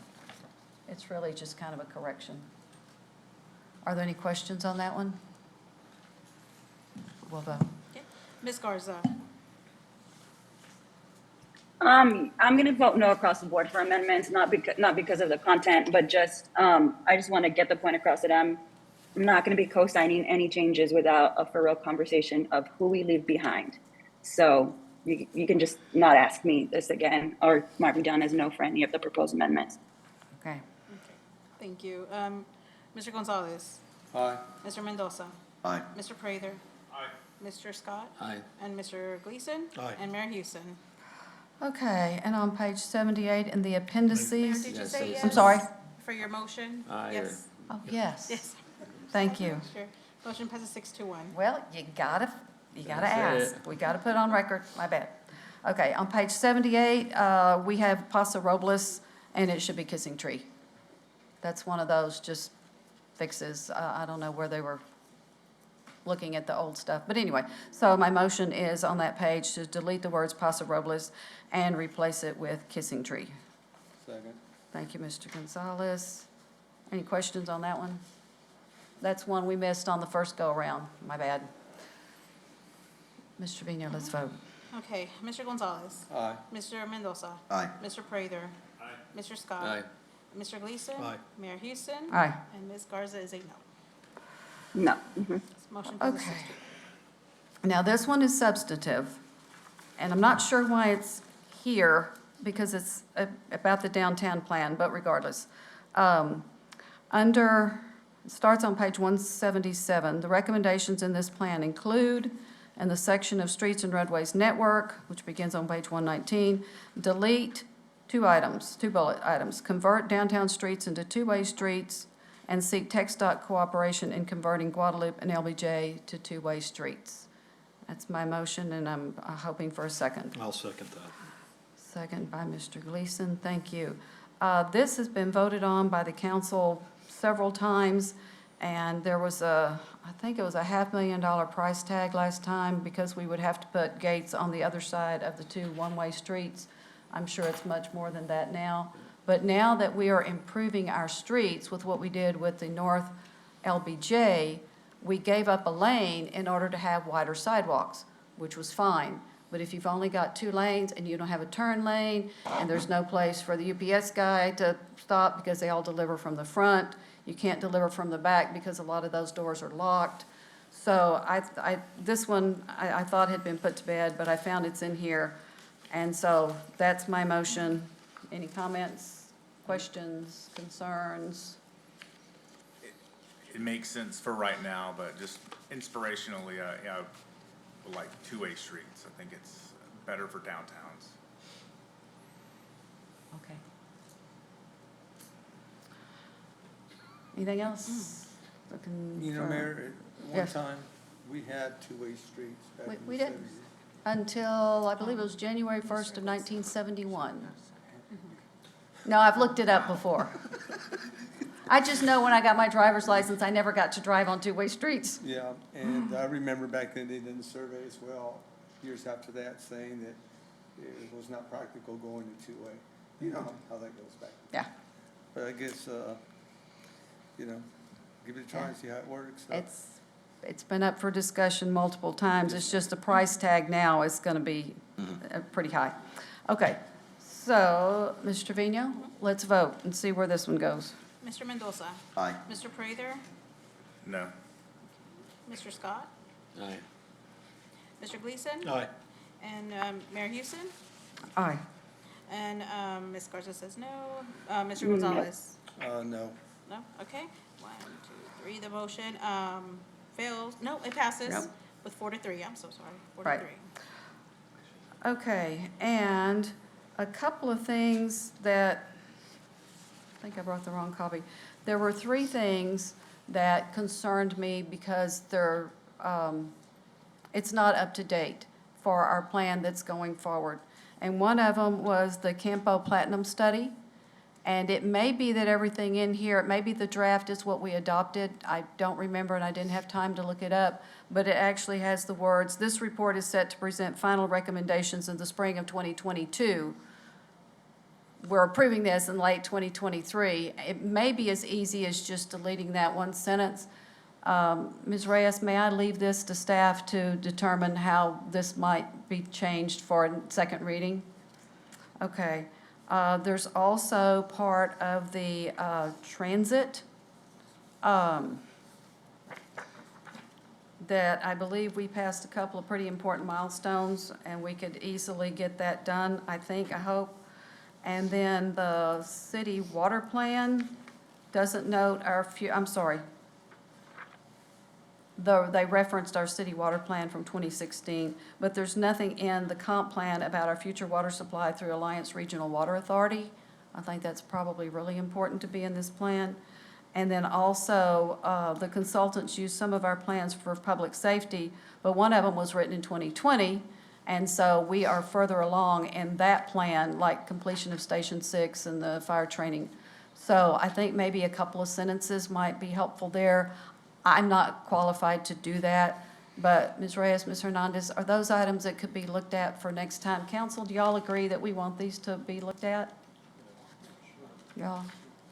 Yes, ma'am, absolutely. When we put together the draft and started this adoption process, we were at a much different time than we are today. Yes. So that was a good catch. A lot has happened in the last 6 to 9 months, so we can go through, work with the other departments and find language. And we'll be sure to pull that out on some slides Okay. to be clear about what we've changed from Thank you. now to then. Well, yeah, one of the transit milestones happened like 2 months ago. Right. So there's no Absolutely. way it could be in here. And so I believe that's all I have. And thank you for reviewing this list on short notice. Like I said, I didn't look at the appendix in as much detail as I should have beforehand. So my apologies for that, but thank you. I want to thank everyone who provided any input into this plan. I think it's important. My compliments to Ms. Villalobos, Ms. Hernandez, other people, and our consultants for the volume of outreach that they did. You can find that in the appendix and all the list of everywhere they went and how many people they talked to. So that was all good. Is there anything else? Thank you, Mayor, for taking a leadership role in this.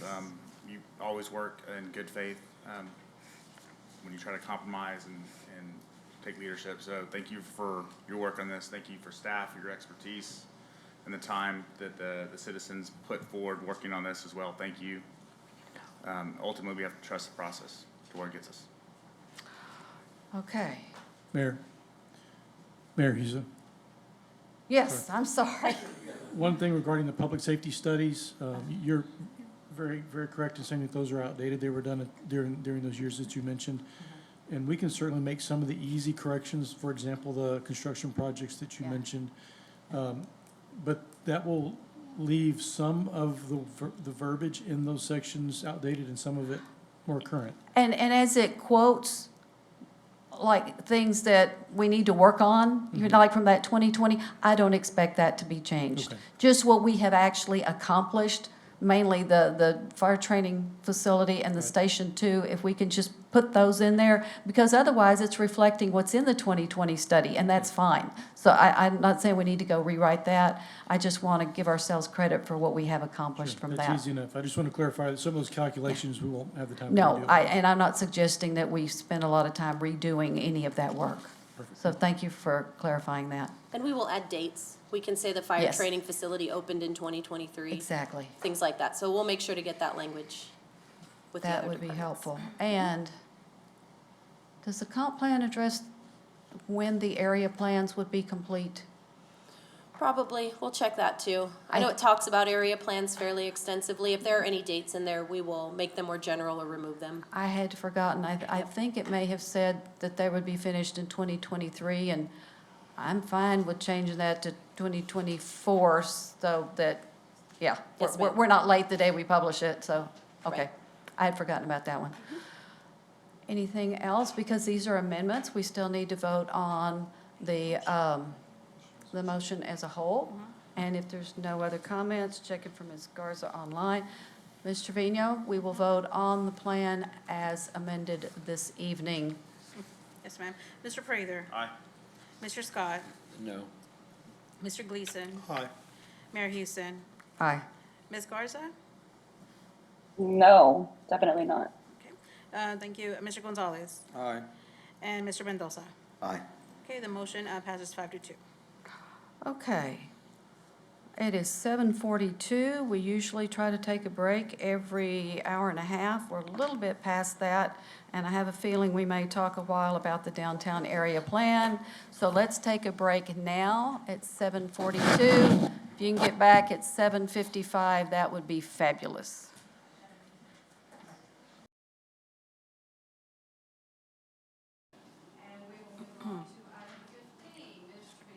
Receive a staff presentation, hold a public hearing to receive comments for or against Resolution 2023-168R, approving the downtown area plan, including a focus on historic and cultural character, parking, public amenities, streetscape enhancements, and housing, and declare an effective date, and consider approval of Resolution 2023-168R.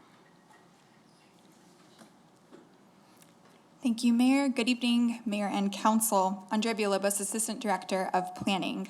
This evening, I'll be presenting the Downtown Area Plan, which is a project that we kicked off in early 2022. On the next slide, I've got a little background on the plan. City Council directed staff to create this plan alongside the work of the comprehensive plan.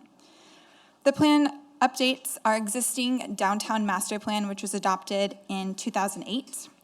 And then similar to the comprehensive plan, the downtown plan is really a high-level planning document. It's used to guide development, to guide investment and programs specific to the downtown over the next 20 years.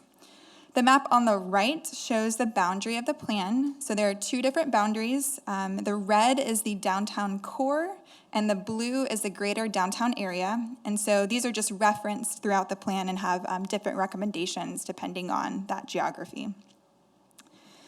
On the next slide, a little bit more about really the role of the plan. So the document is a planning tool to gather input from the community about the future of this specific area.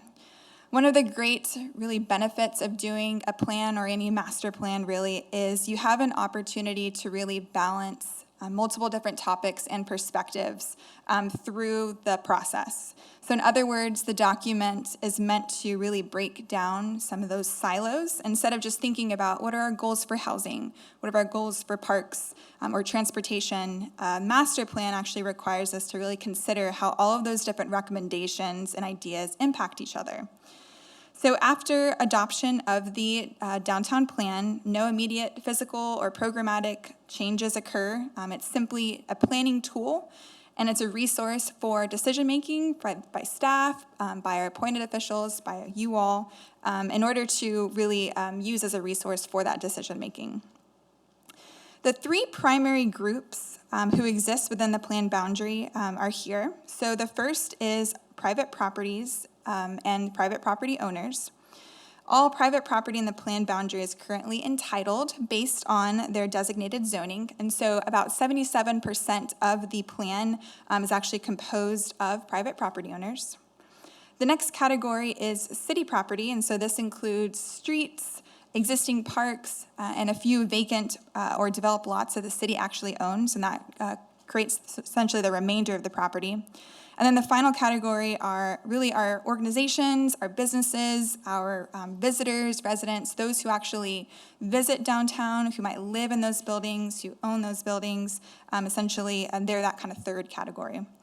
And then the last is there's partnerships. So there are lots of different partnerships in the downtown area, which might have a unique combination of one or two or more of those categories. So the next slide, in developing this plan, staff and our project consultants, MIG, engaged with a variety of different stakeholders from all of those different groups. We kicked off the project in January of 2022, and we hosted a variety of meetings, of workshops, and events in the downtown area that I know many of you all attended. And we specifically worked with the Downtown Stakeholder Committee, who really steered the plan, and also the Downtown Oversight Committee, who helped really ensure that the plan, determine whether that plan is consistent with our comprehensive plan. On the next slide, these are our 7 key topics that are addressed in the plan. And so the plan has recommendations for each of these topics. They're multimodal connectivity and parking, historic and cultural character, public spaces and amenities, priority streetscape enhancements, small businesses, downtown housing options, and then building form and infill development. And as I mentioned, although we have 7 different sections within the plan, we really had to think about, and you'll notice in the recommendations that they really connect and think about other topics within those recommendations. On the next slide is just a little bit about what happens after adoption. How do we use this plan? Once the downtown plan is adopted, as I mentioned, nothing on the ground changes, but it's implemented through a variety of different tools and initiatives. So after adoption, staff would need to evaluate the development code and see if updates need to be made, update the transportation master plan, incorporate the downtown plan into the CIP, and then begin evaluating any projects or initiatives and policies for short-term implementation. On the next slide, I wanted to give an overview of our adoption schedule. In February, we presented the plan to the Planning and Zoning Commission at an informational meeting. In February, end of February, the commission held a public meeting and voted to postpone the plan. On April 25th, the commission voted to postpone the plan as well, and a P&Z subcommittee was created consisting of Chair Garber, Commissioners Meeks, Commissioner Agnew, Commissioner Case, and Mayor Houston, and essentially to look at that plan and develop some red lines that needed to be made. In June, staff received a red line of those revisions from the P&Z subcommittee. And then on the next slide, in July, staff actually recommended the plan be postponed in order to give us some time to make sure to evaluate some of those changes. On the next slide, through that process, we also met with Mayor Houston and Chair Garber to discuss those comments, ask any questions, and then we prepared what we're calling Downtown Plan Plus, and we posted that onto the website, and it was considered at the September 26th Planning and Zoning Commission meeting. It was recommended for approval by the Planning Commission with amendments. And so today we are at the City Council public hearing and in action. And we essentially incorporated all of those amendments from Planning Commission on September 26th into a new document called Downtown Plan Plus Plus. I like this slide because I am a visual learner. This is our adoption process, kind of in a flow chart. So it shows we worked with the community, with staff, with the consultant team to develop the plan, which was guided by our stakeholder groups. We presented that plan to the Planning and Zoning Commission. The Planning Commission made a subcommittee. We created Downtown Plan Plus, presented that to the Planning and Zoning Commission, incorporated those edits into Downtown Plan Plus Plus, and here we are at City Council. On the next slide, just an overview of the P&Z subcommittee red lines. We received approximately 900 red lines and comments, the majority of which were stylistic changes. So those are just reformatting, typos, preferences in grammar, really non-substantive alternative language. A couple other big changes are adding photo captions throughout and adding some data, citations, and sources. And then additional language to represent some of the existing conditions downtown. The one substantial change was to the CM Allen Parkway District, which we'll discuss on the next few slides. And again, all of these are included in your packets and posted on the website. So on the next slide, I want to go into the CM Allen Parkway District. It can be found on pages 74 and 79 within the downtown plan. And essentially, it's referring to a few properties located along CM Allen Parkway across the street from the San Marcos River Parks. And so I've indicated their locations here in yellow. They're located in the downtown core, and the properties, they're furthest east in the downtown area, so they're really away from those existing neighborhoods. The property is also located in the Downtown Tax Increment Reinvestment Zone, which is known as the TIRZ. The TIRZ essentially uses what's called a tax increment financing tool, so a TIF, to collect funds from property taxes on the increased value within the TIRZ boundary. So as the properties and improvements within the zone become more valuable, the taxes collected equal to the base year that the TIRZ was created, which was 2011, go essentially into the city's general fund, and then a percentage of collections go into the TIRZ or the TIF. So why I'm sort of stating this is because that's a really powerful tool that we have as a city in the downtown. It helps us fund a lot of our programs, a lot of our installations. It supports public improvements downtown. And so a few examples that we use that money for include installing streetscape improvements, most recently along Guadalupe Street in front of Industry, upgraded lighting on South LBJ to make that streetscape a little bit more bright and safe, a downtown operations pilot, which funds some of our staff to do specific downtown maintenance 7 days a week, and other maintenance-related items as well. And so the TIRZ is actually projected to generate about $2.2 million in fiscal year '24 alone. And so one thing that really helps that TIRZ generate money is that downtown has some of the highest valued property, taxable valued property in San Marcos. So in the next slide, this is just a different perspective of those lots. They total to about 6.25 acres, and so as we discuss this district, we're really referencing the blocks outlined in yellow. I just want to point out that we're not talking about the San Marcos River Parks across the street. We're really just those 4 blocks in yellow. On the next slide, I want to briefly provide some more additional context about the taxable value of the properties, specifically, again, because they're located in the TIRZ. So this slide shows the fiscal power of these lots and really that taxable benefit to the downtown TIRZ and the city overall. So these 10 lots total to 6.25 acres.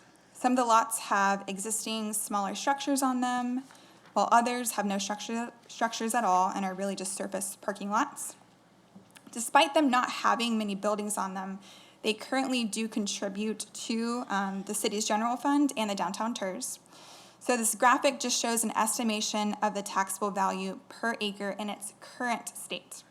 So this isn't showing how much the lots cost or how much they're worth as a whole, but rather just their value per acre. So 2 of the lots which have buildings on them have a value of $4.4 and $1.7 million per acre. And one of the larger lots, which has no buildings, is valued at $835,000 per acre. For comparison, we pulled data on a developed property, Walmart in this case, located on Highway 80, and its taxable value per acre is $773,000. So this does not represent the properties if they were developed, however, specifically the surface parking lots in the boundary. And looking at really mid-rise buildings in the downtown area, they tend to be valued at about 20 million per acre. So again, just providing some context on that these are not developed to their full zoning power. So again, why is this important? It's important because it shows the power of our downtown to really help contribute to funding some of those core services that are desired in our community, really on just a relatively small amount of land because they have that higher value. And so as these properties develop, they might have a higher, and will most likely have a higher taxable value and contribute more to that general fund in TERS. Next slide. So I did this slide just to show some additional information on an estimate of added revenues to the city budget. Really, to get an estimate of the revenue per acre that these properties generate, we really just multiply by the taxable value by the city's adopted tax rate. So using the city's adopted tax rate, you can see those numbers essentially reflected here. We also did a rough estimate of what the market value of these properties might be if they were to be purchased today. So the city purchased a property for the new fire station downtown in September of 2022 at approximately $100 per square foot. So just using that same square foot cost, it would cost an estimated $27 million to purchase these lots on CML. However, that number is expected to be higher because that's based on an older number, and really a full appraisal and analysis would be needed to consider these properties. So this next slide just provides some more detail about the existing conditions of the lots. The properties are currently zoned Character District 5D. They're composed of 8 different property owners. And there's a couple of existing one-story structures on these lots with surface parking lots between the buildings and the street. They have approximately 85% total impervious cover on these lots. They're not currently located in the floodplain. And also, the CMLN Parkway sort of vision was actually something that was demonstrated in the 2008 master plan, and so we really looked to that when creating this particular rendering and recommendation. There's an image of the 2008 plan there on the left.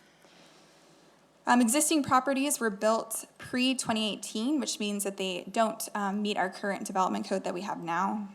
And then again, this district is conceptual. Any changes really that are made to these private properties would have to meet the development code standards.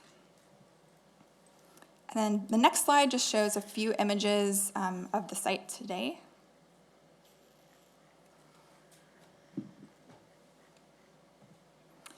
And on the next slides, I'm going to present a few of the options which are discussed in the packet. So this here is option 1. So this is essentially a conceptual design. It was envisioned as part of the original downtown plan. Again, the reason we chose to include some of this language and images is really just in response to community input that we heard, which was essentially how can we better connect downtown to our river park? So how can we get folks who are spending time at the river to come downtown, eat lunch, spend their money kind of at our local businesses, and then vice versa. How are we going to get folks who are coming downtown to be able to go walk along the river? So thinking about that connection. So option 1 is described as these lots being an opportunity for higher density mixed-use buildings, specifically because they're furthest away from a lot of our existing neighborhoods. We talked a little bit about wanting to incorporate public plaza space and having them really envisioned as a place where there's great pedestrian connectivity, make it really easy to walk to the river, and then also using green building design standards as well to start to actually capture a lot of that impervious cover that already exists on those properties today. This next slide is just a rendering of option 1 in the original downtown plan of what this could look like. So just again, a conceptual rendering. So these are just some buildings, some landscaping, public plaza space, and a few surface parking lots that exist. So moving on to the next slide. This option here is the what was proposed by the Planning and Zoning Committee subcommittee.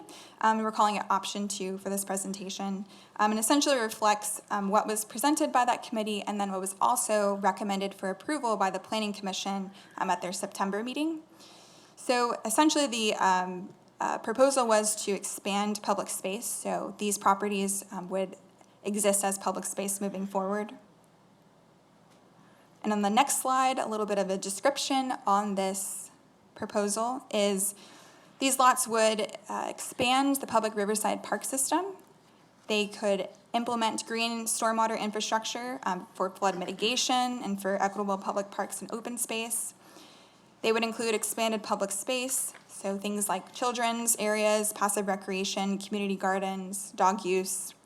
It would also help to strengthen downtown's unique identity and really promote some of those other recommendations in the plan, and that the city would be able to seek funding or other financially responsible methods to fulfill this need for its residents. On the next slide, I want to describe option 3.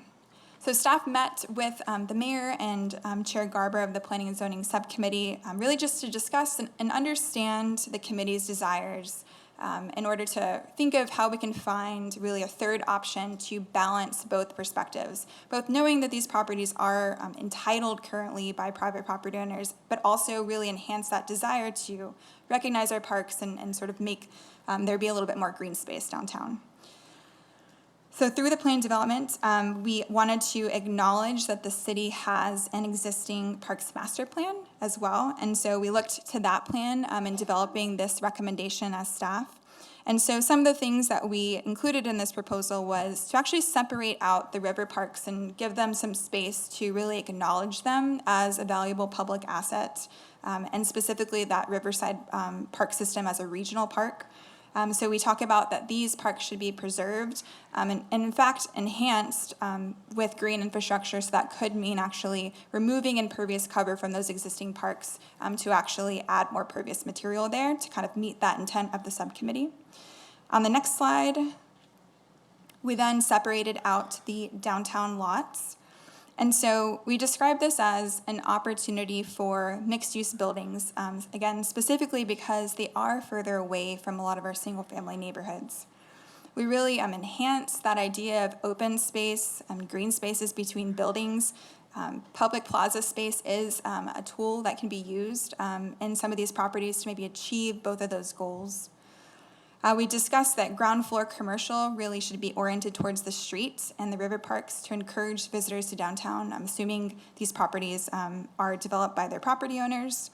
And then also really stressing, again, that green building design and how that can really be a tool to kind of make these lots a little bit more green while also still allowing them to be in their existing zoning. The next slide shows a rendering that we revised. So a couple things that we did, again, is really just a conceptual rendering to show what it could look like. We tried to reflect that transition I was discussing, so how can we transition those buildings to the riverfront parks? You'll notice we did add some reduced heights of the buildings. In particular, we also added a few more open space areas between the buildings. And while we weren't able to do a full rendering of the different design pieces, on the next slide, we tried to find some examples of places that had some of these open space concepts within still a downtown environment. So really thinking about how we can make these inviting for the community and have plaza space, seating, lighting, shade, all of the sort of things that you might see in an urban environment with a limited amount of space. And then on the next slide, we just have a comparison of option 1 and option 3, which is not shown on this slide. So I will skip to the next one. Can we go one slide up, please? Perfect. Additional considerations. So we did discuss with different departments a few additional considerations to think about when really analyzing these 3 options. So foremost, really there is a community desire for equitable distribution of parks in San Marcos. We've heard that pretty significantly through the comp plan process. It's also stressed in the existing Parks Master Plan as well. And so the Parks Master Plan actually identifies what they call park need areas. And if you look at it, there's actually specific areas we've identified as gaps. We also have a goal in the Parks Master Plan and the comp plan that people should be within a quarter mile of a park. So with the riverfront parks actually in the downtown area, our downtown is actually one of the most served by parks. In fact, the Courthouse Square, Eddie Durham Park, and then the riverfront parks all are existing parks that really help to provide that. There's only one small part of downtown that is actually not within a quarter mile, and we actually made a recommendation in the plan that it's lacking in that area, and that if we were to add a new park, that's really where a new park should be. And the reason why we use a quarter mile is it's really the typical distance a person can walk in 5 minutes. So you want to make it easy for folks to be able to get to parks, and so that's a good metric to use. Looking at our parks at a sort of high level, there are other areas where the Parks Master Plan really discusses focusing and acquiring new parks, and in fact it gives some criteria on how to really analyze how we might acquire new parks. And the map on the right shows our existing park space, and so you can start to kind of see geographically some of those holes that we have in San Marcos. And right now, next to downtown, we do have the riverfront parks adjacent to it. So another consideration we want to discuss is parking. So currently, there is significant parking demand for our existing riverfront parks. The addition of new parks in this area will add more parking demand. So really, we'll need to think about how we accommodate that, where that new parking is, what it looks like, really how can we achieve that with these added parks and those additional visitors that might come to parks of this size. There's also 2 properties within these lots that are actually surface parking lots right now. They're paid public parking lots. I totaled up the total number of spaces, and there's about 140 spaces, and so those do help really accommodate some of our parking in those downtown areas for parks or for other things. Another point is really the general location of these lots. It's adjacent to some larger roadways, and so really they kind of pose a challenge because they are fairly narrow. It will take some thought to think about what kind of programming we might be able to do in that park, considering that it's adjacent to some of those roadways, and really thinking about safety and the design that we might use there. And then really, lastly, the city does have limited funds for purchase, and really that capital cost and the maintenance of new parks, in addition to the foregone tax revenue for these essentially not being on the tax rolls anymore, really can be a challenge. And so we really just want to be upfront about that as well. On the next slide, I just did a very brief summary of these high-level options and really what are the ways that we could implement each option today. So option 1 and 3, if those were to be implemented, a property owner chooses to develop their property. Their property would be developed under the existing zoning, which is Character District 5D. And again, these properties are zoned today, Character District 5D. And then in terms of creating a park, the property owner could partner with the city to install a park. Staff could evaluate options moving forward. And so we do think that that can still be something that we can work with property owners to be able to achieve, especially if that is sort of a vision of the plan. Option 2, in order to really implement that option, the property owner could choose to give the city the land. The city could purchase the land using the general fund or a portion of the downtown TERS. The city could apply for grants to purchase the land, and we did do some significant digging to see what grants exist. Typically, grants are always going to be matching as what we found, so typically a 50% matching grant. And so the city would still need to put up some funds to be able to acquire these properties. And then also, if the property, owner would not like to sell, the city can use eminent domain to acquire property as well. And my second to last slide next.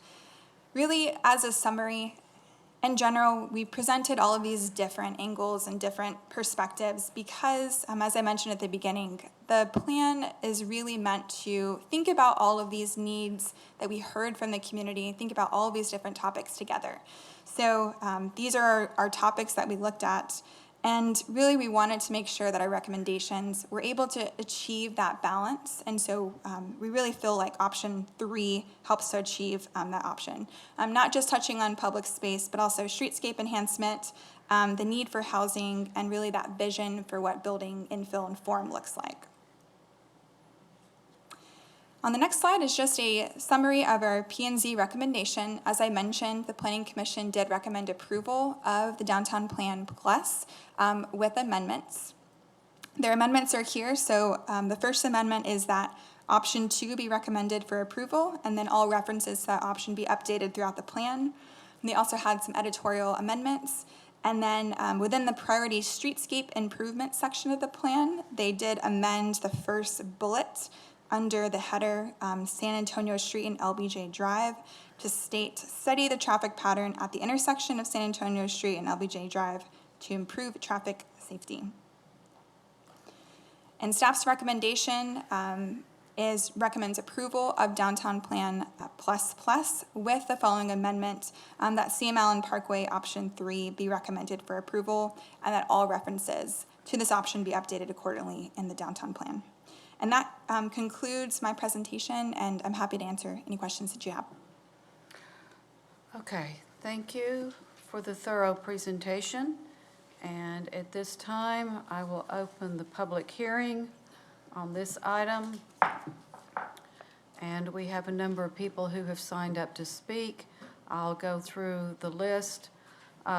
We have Virginia Parker, Camille Phillips online, Corinna Pinales, Alana Rosenwasser online, John David Carson, Mr. Rankins, if we need him for questions, Eric West, Nancy Moore, Lisa Marie Capoletta online. After they've spoken, I'll ask if there's anyone in chambers who did not speak, who did not sign up in advance. Sorry, it's not that late.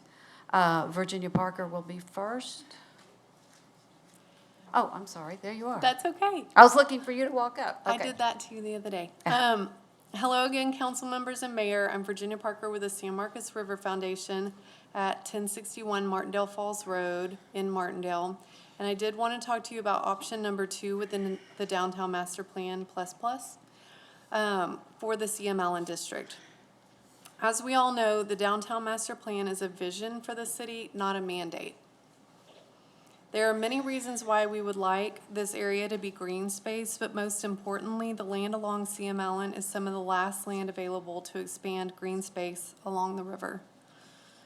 First, the original drawing of infill development was 4 to 5 stories tall, which would require more parking in an area already stressed by parking pressures. And I know they mentioned 140 parking spots available for paid parking, but the number of residents that would bring to the area would increase that demand significantly.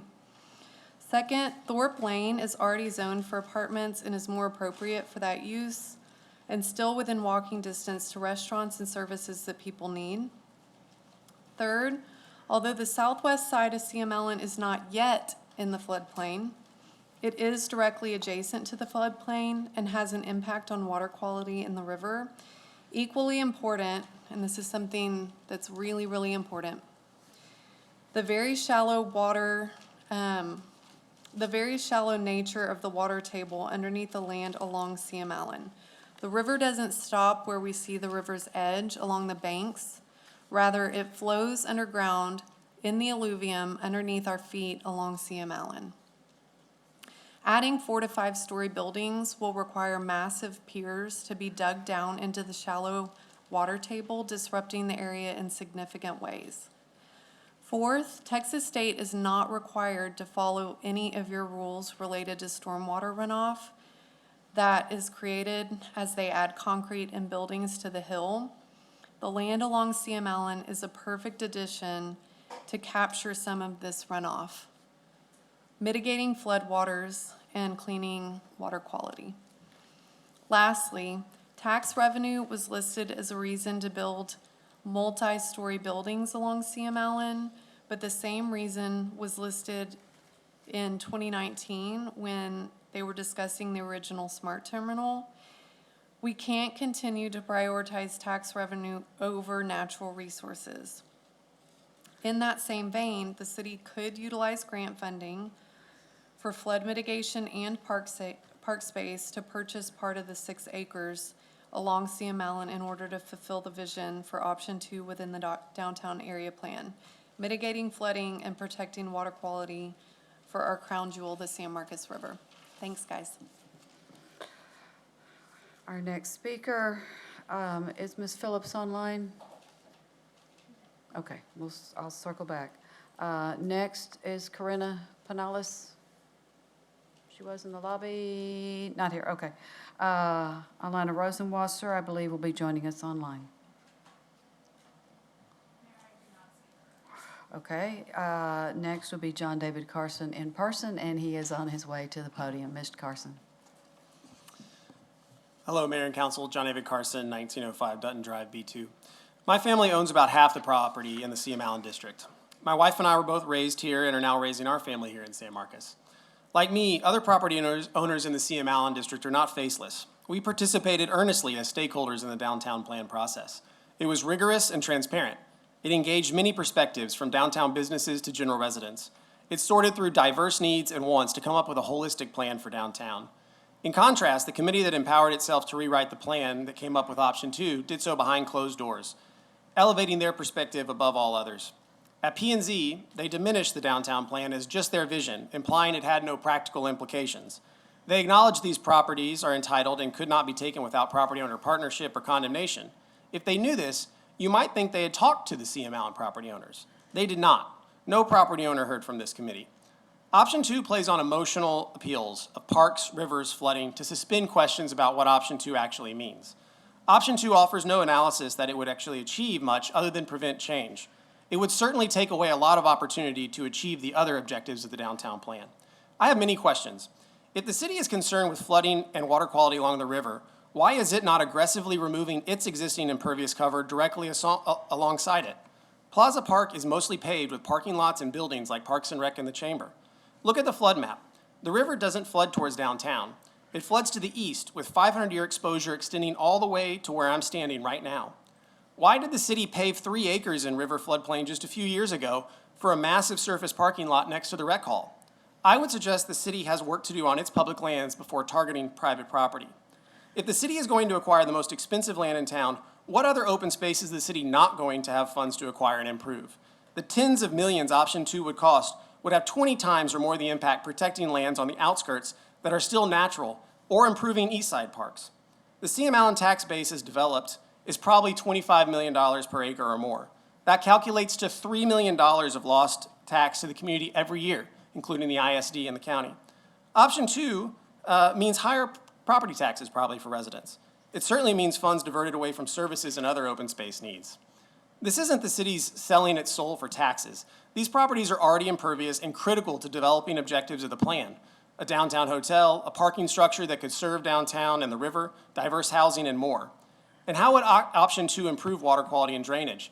To capture downtown flows, I expect these properties would have to be ponded, excavated down significantly into the water table, which could be more disruptive than intermittent building piers. If the vision here is ponds, then it's not parks. And if it's parks, and we already have parking issues for the river, where are the people that are going to have to drive into these parks going to park? I have many more questions I don't have time for. I encourage you to vote for option 3. It acknowledges the importance of the river parks, the existing private property, and calls for opportunistic opportunities for private partnership towards community objectives. Option 3 can foster partnership, where I feel option 2 may foster conflict. Thank you. Our next speaker would be Eric West.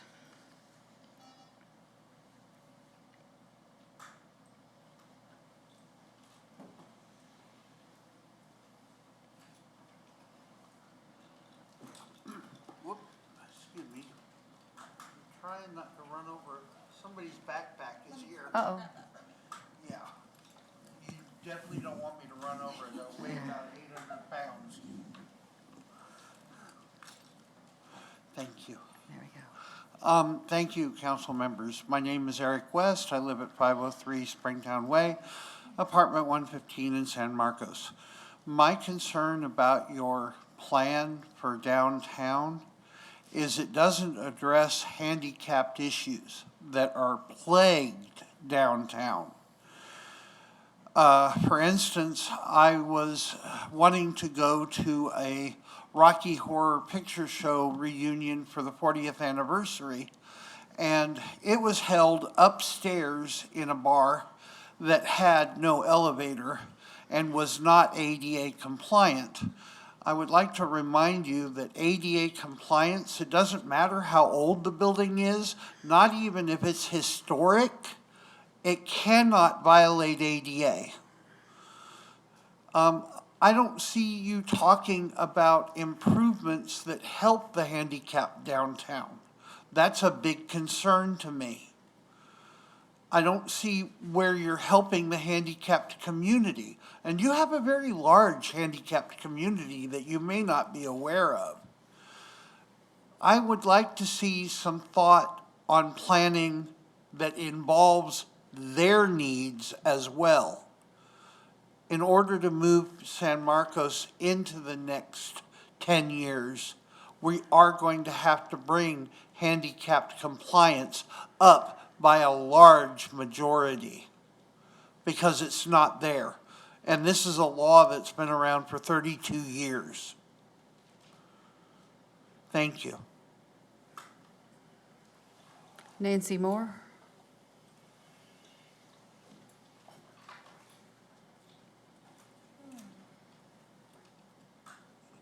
Hi, I'm Nancy Moore, 15 Tanglewood.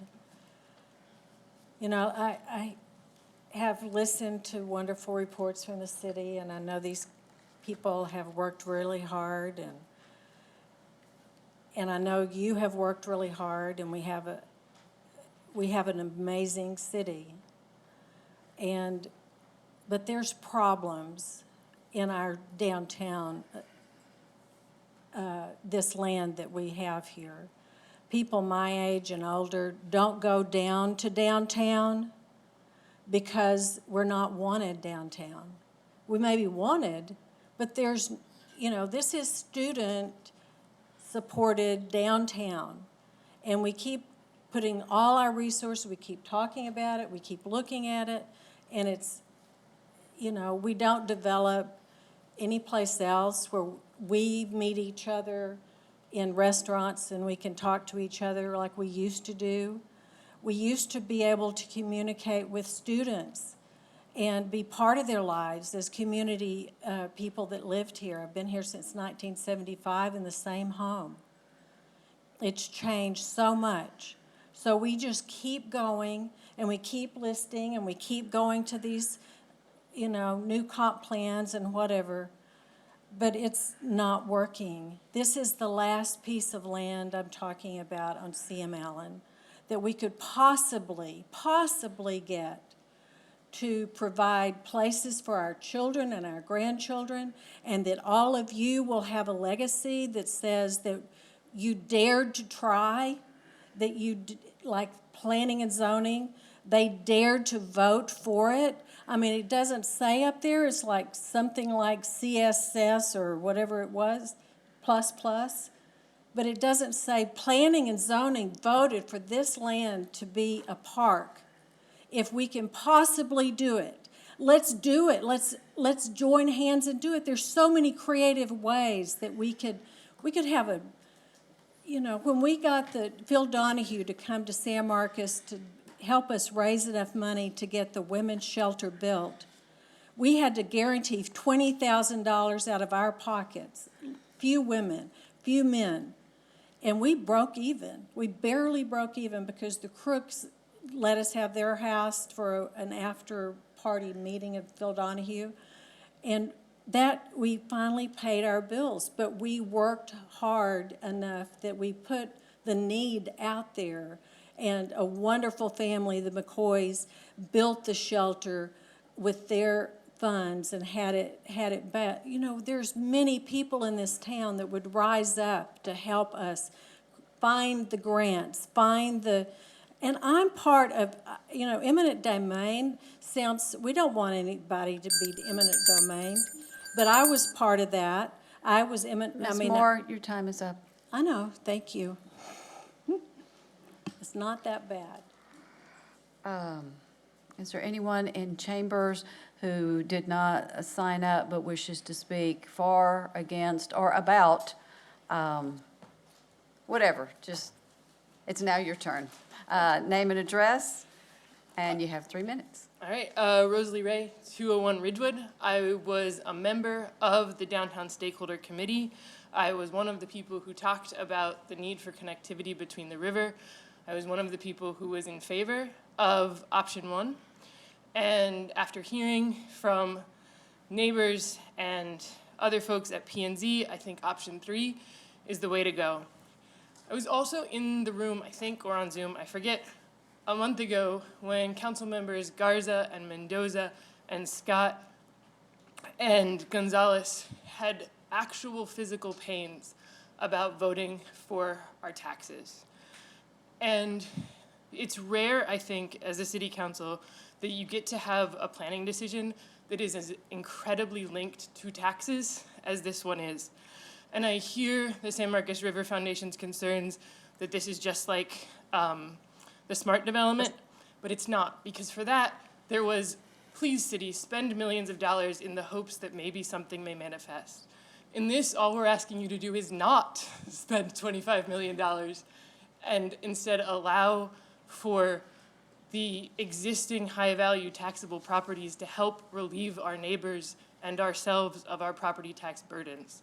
It will be very hard for you to look your neighbors in the eyes next budget season if you have to make that same vote you made in September if you voted for option 2.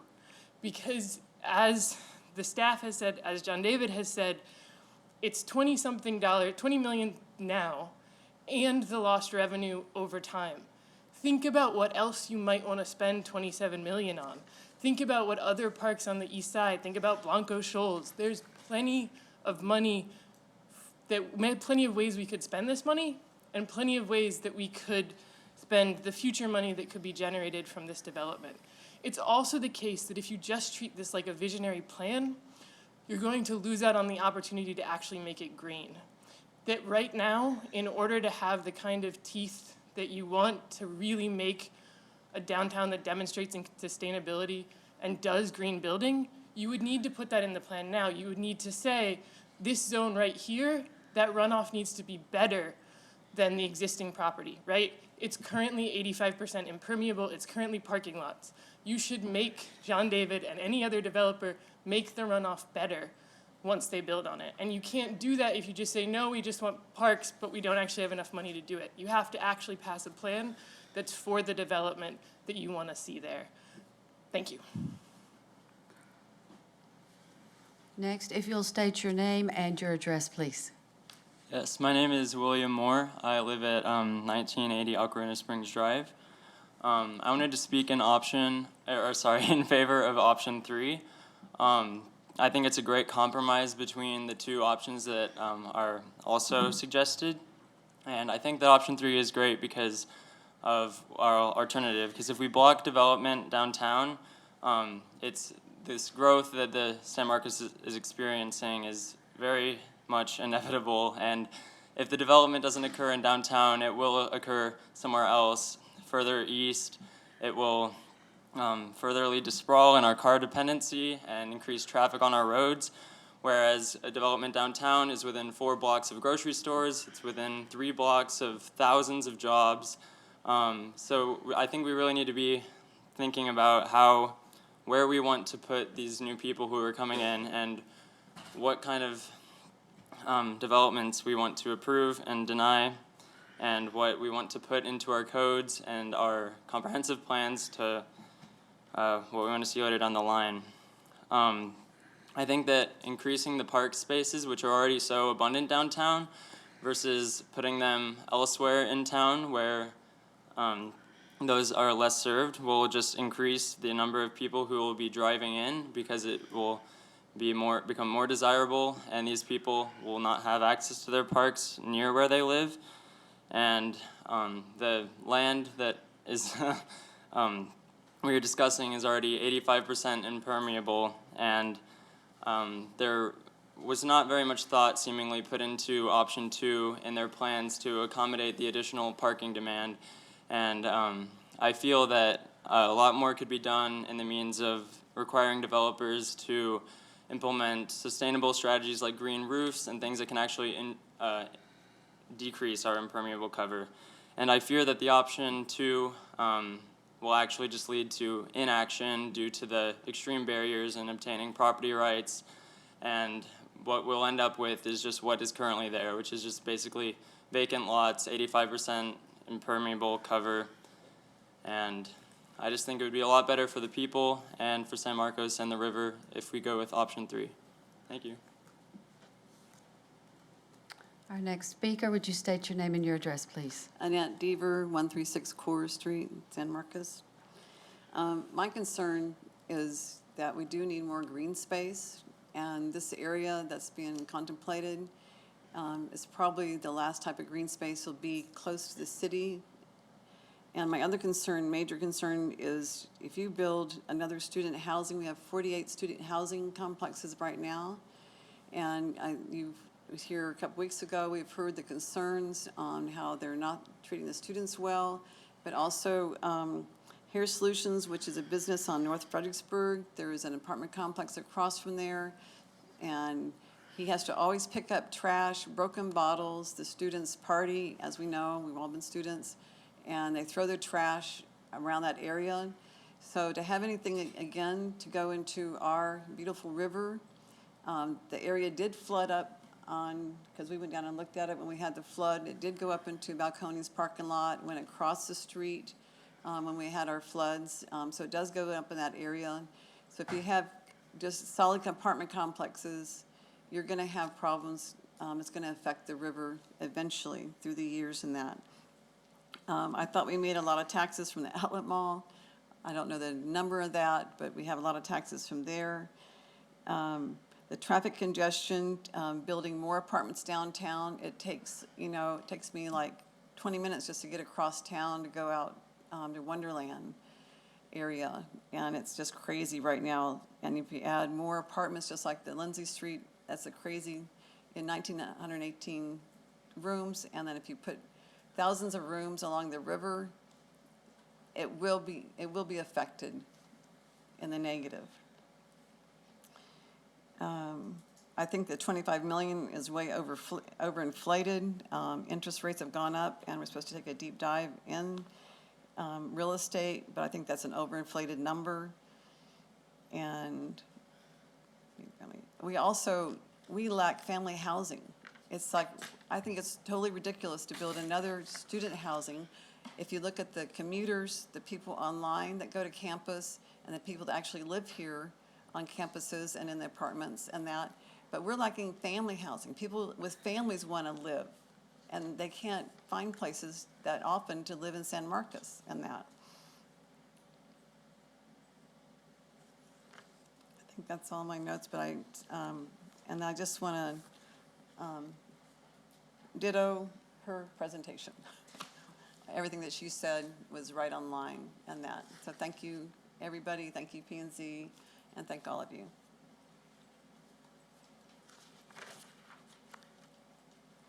Your name and address, please. Hi, my name is Elizabeth McNamara. I live on 1980 Ocarina Springs Drive. So I am a sophomore in college at Texas State. Last year I lived on campus, which was very nice. Now I live very east of campus. I have a problem with option number 2 for this because I am, one, a driver, and I also participate in riding my bike and driving transit. The problem with adding more green spaces would mean that increased parking. I already have a hard time of parking when I want to go to the river, and this would only increase the problem. Last year when I lived on campus, I was able to walk 5 minutes to the nearest park. Now that I live very far from campus, I now have to drive 7-10 minutes. So adding new green spaces would only increase this problem for me and other people that live on the east side of 35 and so far out there. Adding Option 3, mixed-use buildings would increase people like me, someone who cares about the river, someone who goes and cleans it, the more opportunity to go and enjoy the downtown area. Expanding apartments expanding San Marcos, which is growing, out more east and west only results in more environmental damage. And so I think option 3 is the best solution for this. Thank you. All right. Our next speaker. Hello, my name is Billy Ray Callahan. I live at 740 Center Street.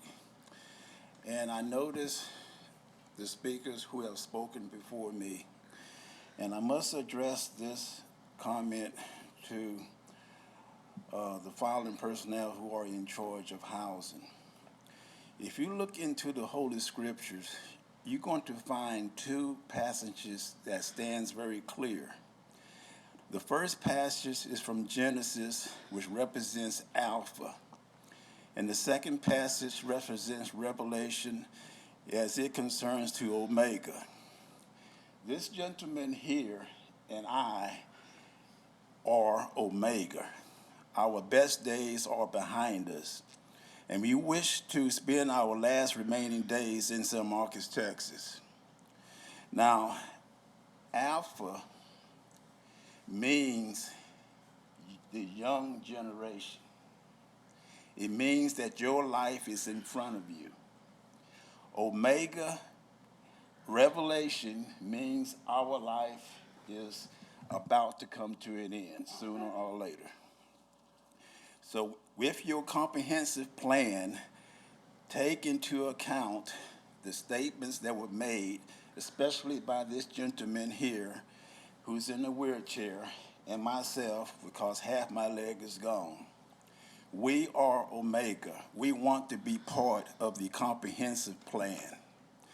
Now, when it comes to students, they belong to Alpha. That means apartments. That does not mean housings like Homestead. Texas State University is catering to students, which is fine, but they must be placed in apartments. Now, the Omega, the senior citizens, we own houses, and our houses serves two functions. The first function, it is a dwelling for our final days.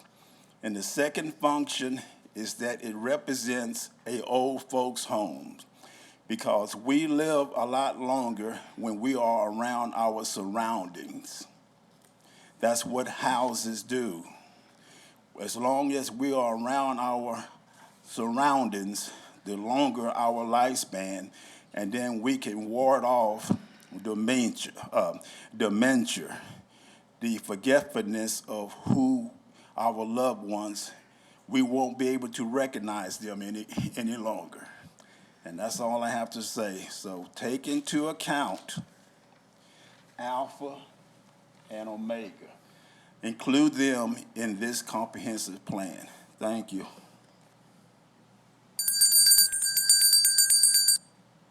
Okay, anyone else in chambers? Ms. Trevino, is Mrs. Capoletta online? All right, Ms. Capoletta. Good evening, my name is LMC, and I'm wondering where the conversation is regarding the residents, the homeowners who are positioned near the downtown. Those are one of the three stakeholders, i.e. the property owners she references in her presentation.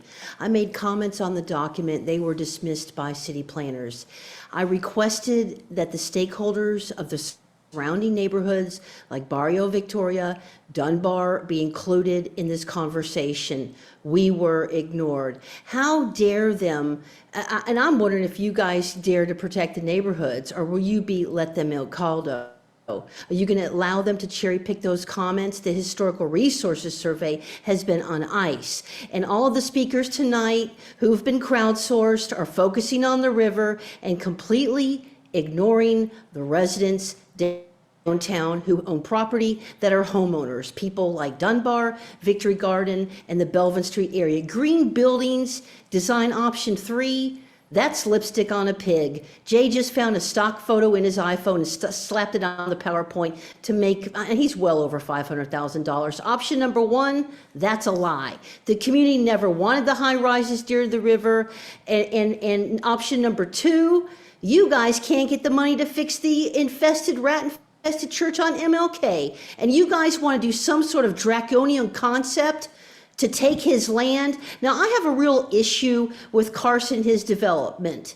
But you know what? I stand for his rights as a property owner. And you guys don't have the cojones to actually implement tools for systemic protection of the river. That's where you show you've got balls. But instead, you want to take this man's family land, no matter how draconian his plans are to destroy the river, your plan to take his land, the ends do not miss the means. And by the way, Mr. Carton, you're not that young, okay? So let's kind of, come clean on the age when we talk about new urbanist ideology and how the young need to be, and because people are blowing up my phone, they're like, Carson's not young. City staff refused our request for the neighbors in the stakeholder meetings.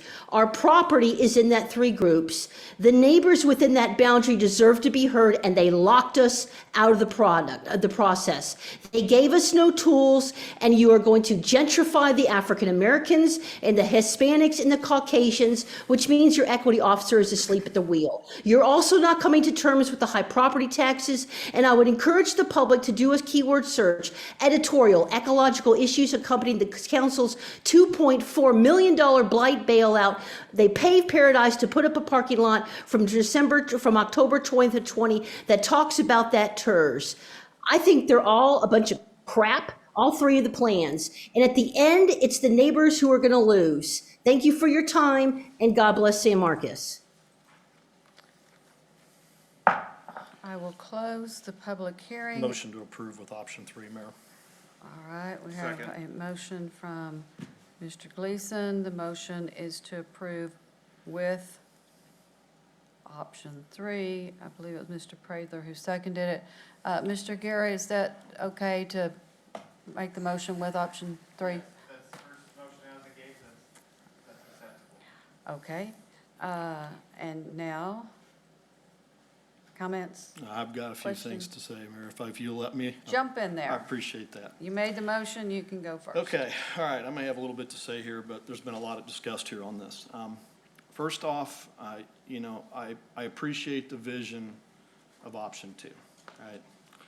I'd love to save it all and wish we had the money to buy it and turn it all into green space and stop all growth, like a lot of people want to see happen. But that being said, there is absolutely no way I can go to my constituents at Cottonwood Creek, at El Camino Real neighborhood, Sunset Acres, my neighborhood, the Barrio Pescado, Trace, all of the neighborhoods on the south and east side of town that have 0 park access. We've got parkland sitting now that we can't take care of or don't have the money for it. We've got Quail Creek potentially going to be developed. We need to do something with our baseball fields. I want to do something with the can ban. And something's got to give here, guys. And financially, I don't care if it's $10 or $60 million, and I think that could be on the low end over the next 25 to 30 years, and loss of revenue.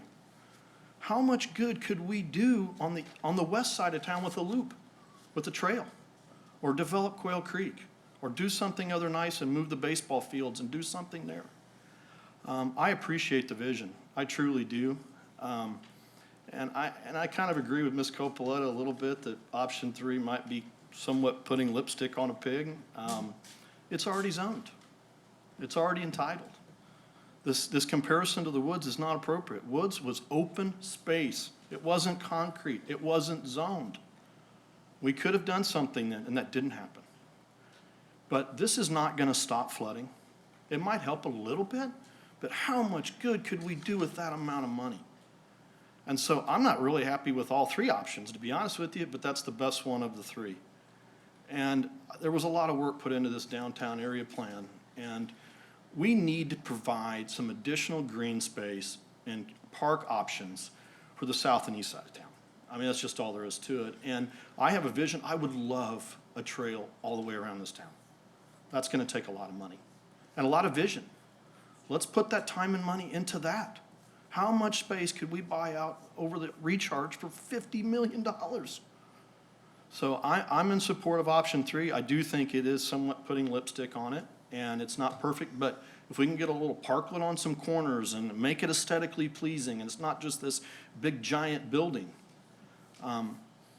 Yes, it's already zoned for 5 stories. I'll be open, I'm not gonna support it going any higher than that. You know, and there's other things that we could possibly do, but they're zoned, and the cost of this, if we were to eminent domain it, I think could be unbelievable amounts of money. And so, I do appreciate the vision of trying to do something here, but I cannot support spending that much money on 3 half blocks. They're not even full blocks. So if we want to do something to protect the river and provide people opportunities, we've got to think big, and I appreciate that we're doing that, but we've got to do something in other parts of town, either on the far west side of town or the east side of town. And look, we heard from citizens today, we don't go downtown, there's no parking. How's this going to help them? It's not. So I'm in support of this, and I'm hoping my colleagues can see the dollar figures on this, and that, you know, we have too many other things going in this community from public safety on, that even if we found 50% matching dollars on this, it's a loss of revenue to the TERS money. That money is going to a lot of good downtown. If people spend time downtown, realize how much cleaner it is, that's from the TERS money. And this is going to impact that too. So I'm not going to be in support of option 2, although I do appreciate the dreaming and thinking big. And then I'm waiting to hear what the rest of my colleagues have to say about this. Okay. I need to do some explaining. And I'm just going to speak for myself on this. My intent, could we go back to the slide that has option 1 and option 3, both on the same slide? Again, I'm speaking for myself.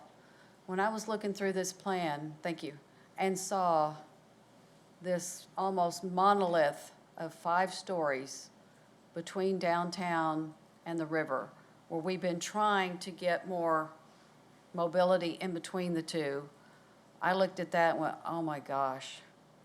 My intent wasn't necessarily for option 2 to be green all the way through. This is no criticism of the planning department, because for what we talked about, that's probably the best representation that you could come up with. My intent was that we just not have all 5-story down there. And it would likely be housing. And my point on that is, if that was all housing or mostly housing, those folks are going to want some amenities. The river's already overcrowded, and it was to provide more open space and maybe a little fewer living there. Never did we say we're going to eminent domain that, or that we're going to spend tax dollars in the millions to buy that. Grants were discussed, et cetera. And I know, and we know, that 5-story buildings can be built. We know that option 1 is what's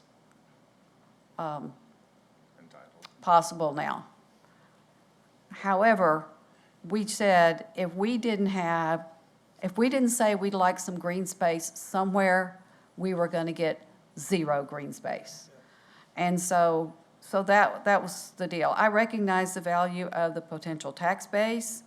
One of the parcels I was saying we should do isn't even in the downtown footprint. It's further on 35, and we'll see that when is it called the South of Downtown plan that's coming? You'll see a recommendation on that one. So again, never, and it never even crossed my mind about eminent domain. Now, that's an option that is out there, so I don't mind staff putting it on the list, but we did not recommend that. So the idea was to get some green space and not have a 5-story monolith.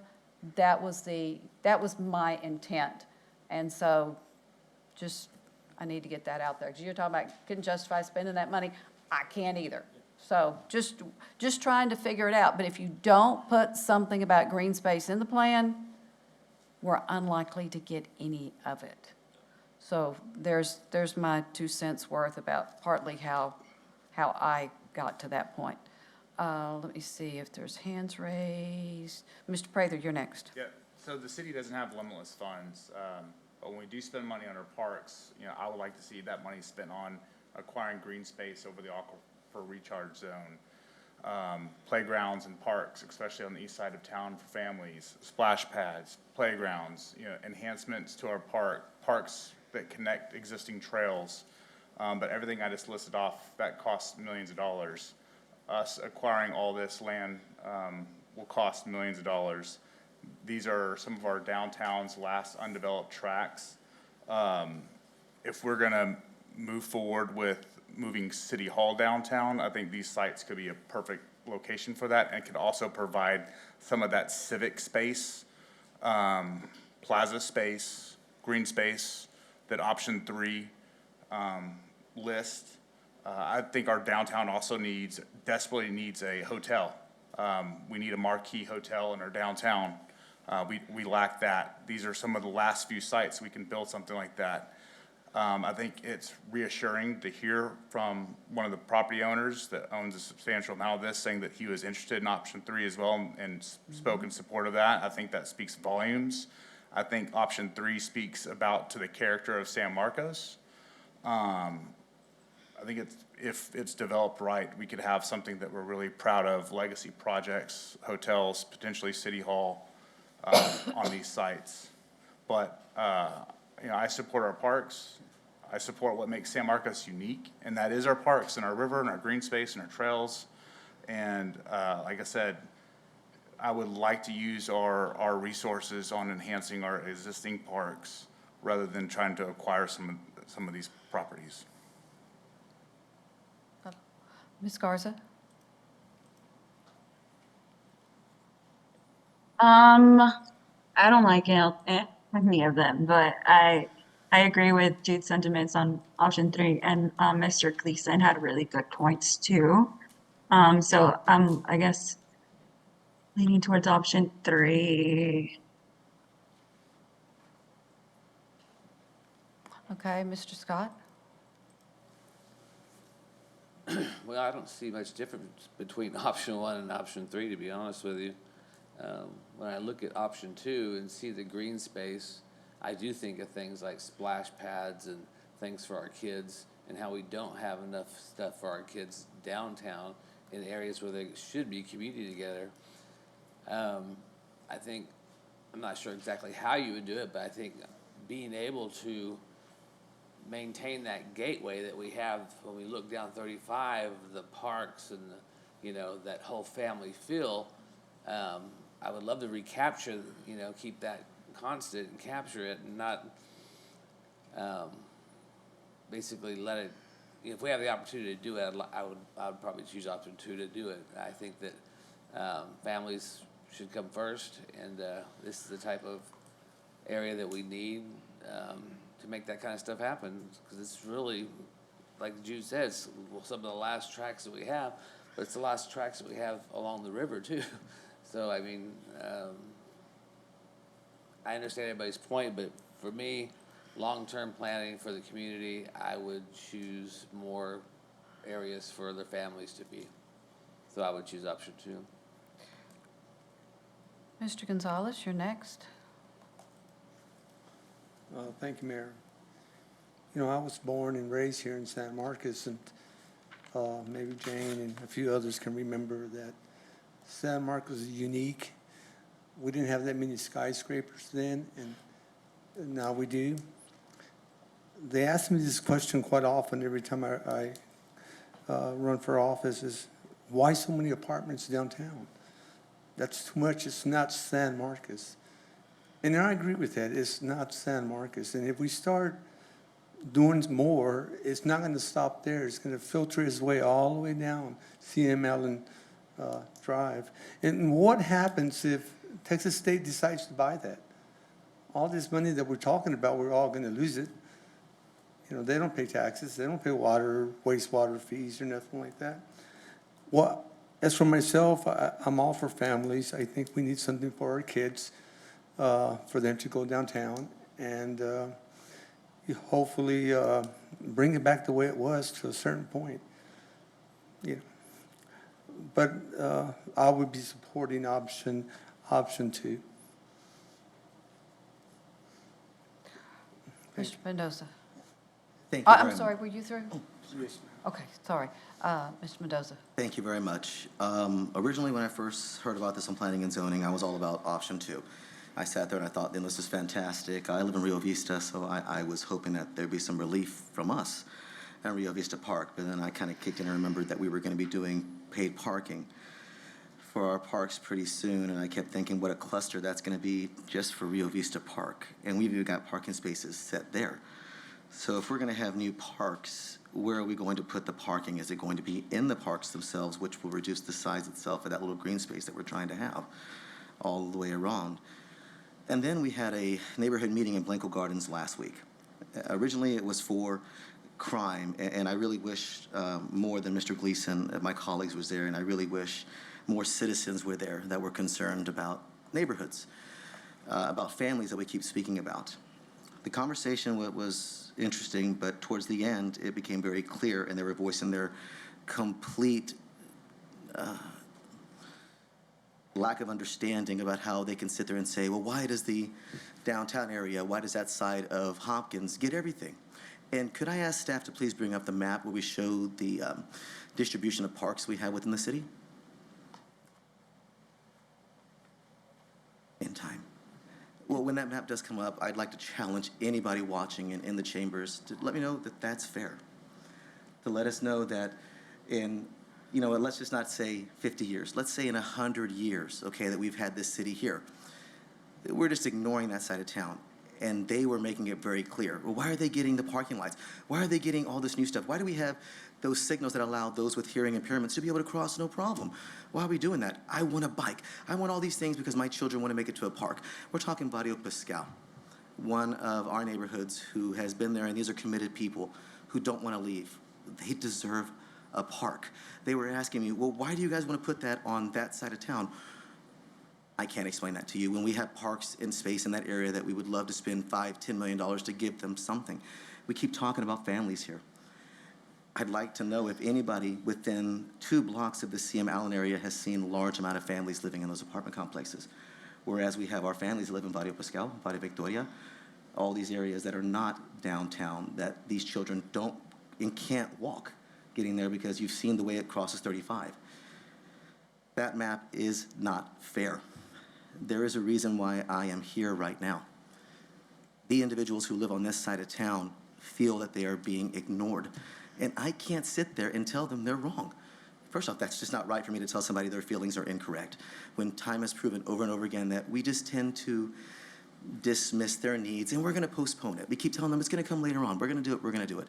Here we're talking about money to purchase land, parks of private owners. And yeah, we can sit there and say, well, I think $10 million is conservative. It's not up to us to decide what's conservative or not. It is the landowners who determine what their value is at or where they want to sell it to. I can't justify telling people who have been waiting for parks on the east side why we are putting the priority for downtown. We want to sit here and we talked about how there were so many students down in that area. You look at Sewell Park on a weekend in the summer and it is slammed. Do we not think that that traffic and that overflow is going to go to these other parks that are so easily walkable? And we're talking about where are they going to park? We're talking you want children, everything, strollers. Are they going to cross CM Allen to get to these small parks? I feel, and again, I came in wanting number two, but it seems that our priorities should be focused on the citizens that have nothing right now, that are paying the same price of bread at H-E-B, the same price of gas, the same amount of taxes that you guys are paying that I'm paying. We need to quit ignoring them and finally give them something that they've been asking for instead of have been patiently sitting there. I'm on the fence because, of course, I'd like to see the tax dollars still there because how else are we going to pay for the improvements? How else are we going to donate to people like Nosotros La Gente, to Southside Center? How else are we going to have these monies to help our citizens that have needs that we keep saying we care about, these families? We are not providing any resources to these families on a what if they can use it when we have areas that we know they can.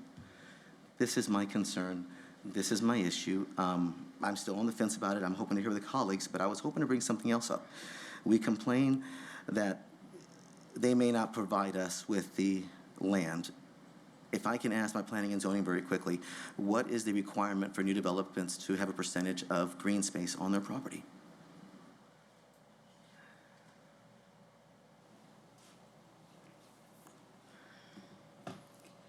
So the city has parkland dedication and parkland development fees. And so depending on what an applicant requests, they can either dedicate land or they can provide fee in lieu of. Specifically downtown, we have a fee in lieu of option, so they can pay a fee in lieu of dedication currently. Is there an option here, and I'm asking my colleagues and of course staff, to instead of making all parks or making all apartments or whatever we feel is going to be put in there besides green space, can we not implement a plan to say anything on this site or in downtown needs to increase the percentage? And on this particular piece of property, we need that percentage of green space facing the river? Is that not an option we can throw out there to make some kind of medium point? I'm hoping the developers have the good heart and say they want to implement green space, but the eminent domain part is just no way. That was not our, I know, but it's still in the paperwork, and the optics are there. Just like the optics are there from the east side saying that things aren't equal on their side. So it's a very tough thing here. We all want more green space, but I also want equity for the people on the east side, for them to feel like they are actually getting something for their return in tax dollars. Well, the good thing about the Piscal, hopefully once the county gets all their ducks in a row, that park will be developed. Just to throw that out there, they've been working on that since 2019. Yeah. And it's all politics. I mean, we can all sit here and admit that this little park thing that we're talking Cape Stand. At least we own it. No, we don't own Cape Pond. That's county. But this is one of those things that there are several properties just along that area that could easily, and they're right along the river. and we're starting to diverge Oh, I know. from the Sorry, but agenda item, but you could put that on as a discussion item for the future, and there could be a lot of value in that. But, am I right, Mr. Gary, were we starting to stray? A little bit, and also a reminder, the actual motion pending is for option 3. Yeah. So we're talking about things that would relate if the next motion, say Right. option 3 failed, if That's- the next motion was for option 2. So right now, we don't actually That's have why that. it's awkward to add the option 3 in it, and I would rather we've had a motion to approve and then do the amendment for 3, but we didn't, so we'll figure out how we'll figure out where we're gonna go. Who else wants to speak? Okay, if we're ready to vote, reminder, the motion is to approve the downtown plan with option 3. And I'm going to say that I'm not ready to vote on this because this is our only reading. Am I correct on that, Ms. Villalobos? Yes, ma'am. And I am not comfortable leaving it with, and the option be, everything be updated accordingly. If I'm going to vote on a plan, I need to see what those words are going to be. So I'm going to make a motion to postpone. But here's the deal, we need to Second. decide which one we're going to do in order to Do we? get that. Well, we need to know what we need them to bring back for us to vote on, or they have to do 3 whole different ones, or are we all good with I'm gonna- not option 1? I'll tell you what, I'm gonna amend my motion to approve, and then I could make a motion for option 3, and then we could postpone the whole thing? Well, we could decide on 3, but postpone the main motion. That's what I'm saying, like, I'll take it out of the main motion. So and you just want to withdraw your motion? And I'll add my motion to approve. Hold on, I got to get your second. Mr. Prather, are you okay with that? So we're gonna remove, but would vote standalone on option 3 then? Yes, I want to vote That's alone on the amendment. where we're trying to go, is we'll have a And then we motion can postpone the main that motion. will postpone the main motion, but at least we'll know if we're postponing option Yes. 2, option 3, or whatever. Thank you very So much. you've withdrawn your Yes. motion that includes option 3. Yes, so a and motion to you're- approve. Wait a minute. And you're okay with Sure. withdrawing your second? Okay. And now into motion there to are no amend. Wait, I'm Objections. sorry. When the attorney speaks, I need to listen. Right, since really the motion belongs to the floor, if there are no objections, that would be fine, but the other option is just to postpone with what you're expecting to come back Well, that's why I you know, wanted to during bring the that up, postponement. amendment That to can be option done. 3. Are y'all good with just kind of reworking this? Okay, it's gonna be so much cleaner the way we're My- going, I think. Okay, go ahead, make a motion. So, yeah, I mean, my thought was on this, if we have a motion to approve the main motion, and then I have an amendment to do option 3, and we actually physically vote on that Right. option, and then a postponement on the main motion as amended. Right. That fine? Okay. Then staff knows Yes. what's coming back instead of leaving it where it might be something different and maybe we won't change it next time. Yes. So I got- Hold on, I so I gotta got an get this amendment- motion. I don't got have a an motion on the amendment- floor right now. so I Amendment need- to the main No, motion for no. option. Just make the motion to approve the downtown plan. You haven't done that formally Yeah, yet. a motion to approve the downtown plan. Okay, let's see who seconds it. Second. Okay, thank you. Now go. Now I have a amendment to the main motion for option 3. Second. And then I got a motion to postpone, we need to vote on that. We need to vote on that or discuss it Yeah. further. Do y'all want to discuss option 3 versus other options any further? If you have something new, that's fine. If you don't, Just vote. Mayor, then we're gonna be voting yes and no, or yes, yes? no, it's, right now, he's saying option 3. So if Okay. you like 3, you'll vote yes. And Okay. if you don't like 3, you'll vote no. Got it. Is that, are we good? Okay. We're voting on the motion to amend for option 3. Actually, Mayor, can I ask a quick question? I was trying to jump in there. Is there, I'm just not comfortable with having option, I'd love to have option 2 and option 3 as the Well, update, we but have 3 in there's- front of us. Yes, And if ma'am. 3 fails, then somebody can make a motion for 2, and we'll let that go around the table. I just And I really will don't want remind to my lose co- option 2. And I'll remind my colleagues, there's still gonna be a motion, well, you could amend, but it would be complicated. Okay. Yeah, let's just vote. I just wanted staff to hear one or the other, so we're not playing this football again next time around, and Exactly. like, Okay, Mr. Mendoza, did you have something new and different to say about options 1 or 2? Nothing new, no ma'am. Okay. Vote. We're going to vote on the amendment of option 3. Mr. Vino? Okay, Mr. Scott, No. Mr. Gleason, aye. Mayor Houston, Aye. Ms. Garza. Aye. Thank you. Mr. Gonzalez, No. Mr. Mendoza, Sorry, give me a second here.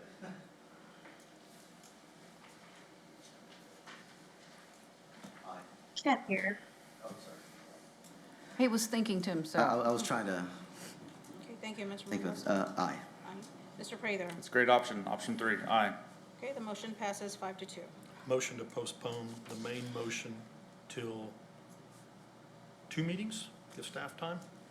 Second meeting in November? Second. 14. Second. Wait, And if Is that let- okay? let- let's I'm let on- Mr. Hernandez answer that, or Ms. Villalobos, whomever. Throwing it out there for him. Comprehensive plan is on for November 6th, so we'd be prepared to bring this back on November 6th, so we can do that first meeting in November. That's fine. A motion to postpone the main motion until November 6th. And is there a clear understanding specifically what is supposed to be accomplished during that postponement from y'all? Okay. It's that, and all references to this option be updated throughout. I don't know how many places it needs to go, but y'all will figure that out, I'm sure, so that's not an issue. Okay, now we have a motion on the floor to postpone consideration of the downtown plan with option 3 until our meeting on November 6th. Okay. What, did you have something to say? I just want to verify again, when we do come back, somebody could, if we decided option 3 doesn't work out for us, somebody could, one of my colleagues or myself, make an amendment to go back to option 2 if we choose. That's a possibility, but then we're gonna have to postpone it again so that they can do with option 2 what we're asking them to do with option 3 right now, so that we have in front of us what we're gonna vote on. And since our meeting after that is the next week because of Thanksgiving on November 14th, I think we would have to postpone it till the first meeting in December. I think that's the 5th, doesn't matter, it's the first Tuesday. And I see Ms. Hernandez is probably, well, we could figure that out next time, but it's unlikely that it would be a little further. And a reminder too, if that happens, because that option has been voted upon and approved as the amendment, it needs to be somebody who voted in favor of that amendment who could ask for it to be reconsidered. But that's. It's like, you would consider that a reconsideration? As a practical matter, yes, ma'am. Okay, then you would have to vote it on the prevailing side in order to change it. Okay. We'll vote, Mr. Trevino. Mayor, just to confirm, who seconded? I did. Mr. That's Prather? Mr. Prather did on both. Yeah, he did on both. Thank you. All right, Mayor Houston. I'm an aye. Okay, Ms. Garza. Yeah. Mr. Gonzalez. I'm a no. Mr. Mendoza. Oh, this is to postpone. Oh, I'm a no. You're an aye? Yeah. Okay, thank you. I didn't want you to change your vote. I just want to make sure in case I didn't make that clear. Yeah. Okay. Mr. Mendoza. I'm gonna vote aye, just to make it clear again, just to make sure I keep option 2 available. So I'll vote aye. Thank you. Mr. Prather. Postpone. Aye. Thank you. Mr. Scott. Aye. And Mr. Gleason. Aye. Okay, the motion passes 7-0. Okay, so, Mr. Trevino, Mr. Gary, are we through with 15 now? Okay. All right. Council, we are now at 88 minutes. We usually try to break every 90. I think we don't I don't think we have a whole lot left, but I'm going to say we're going to take a break till 9:40.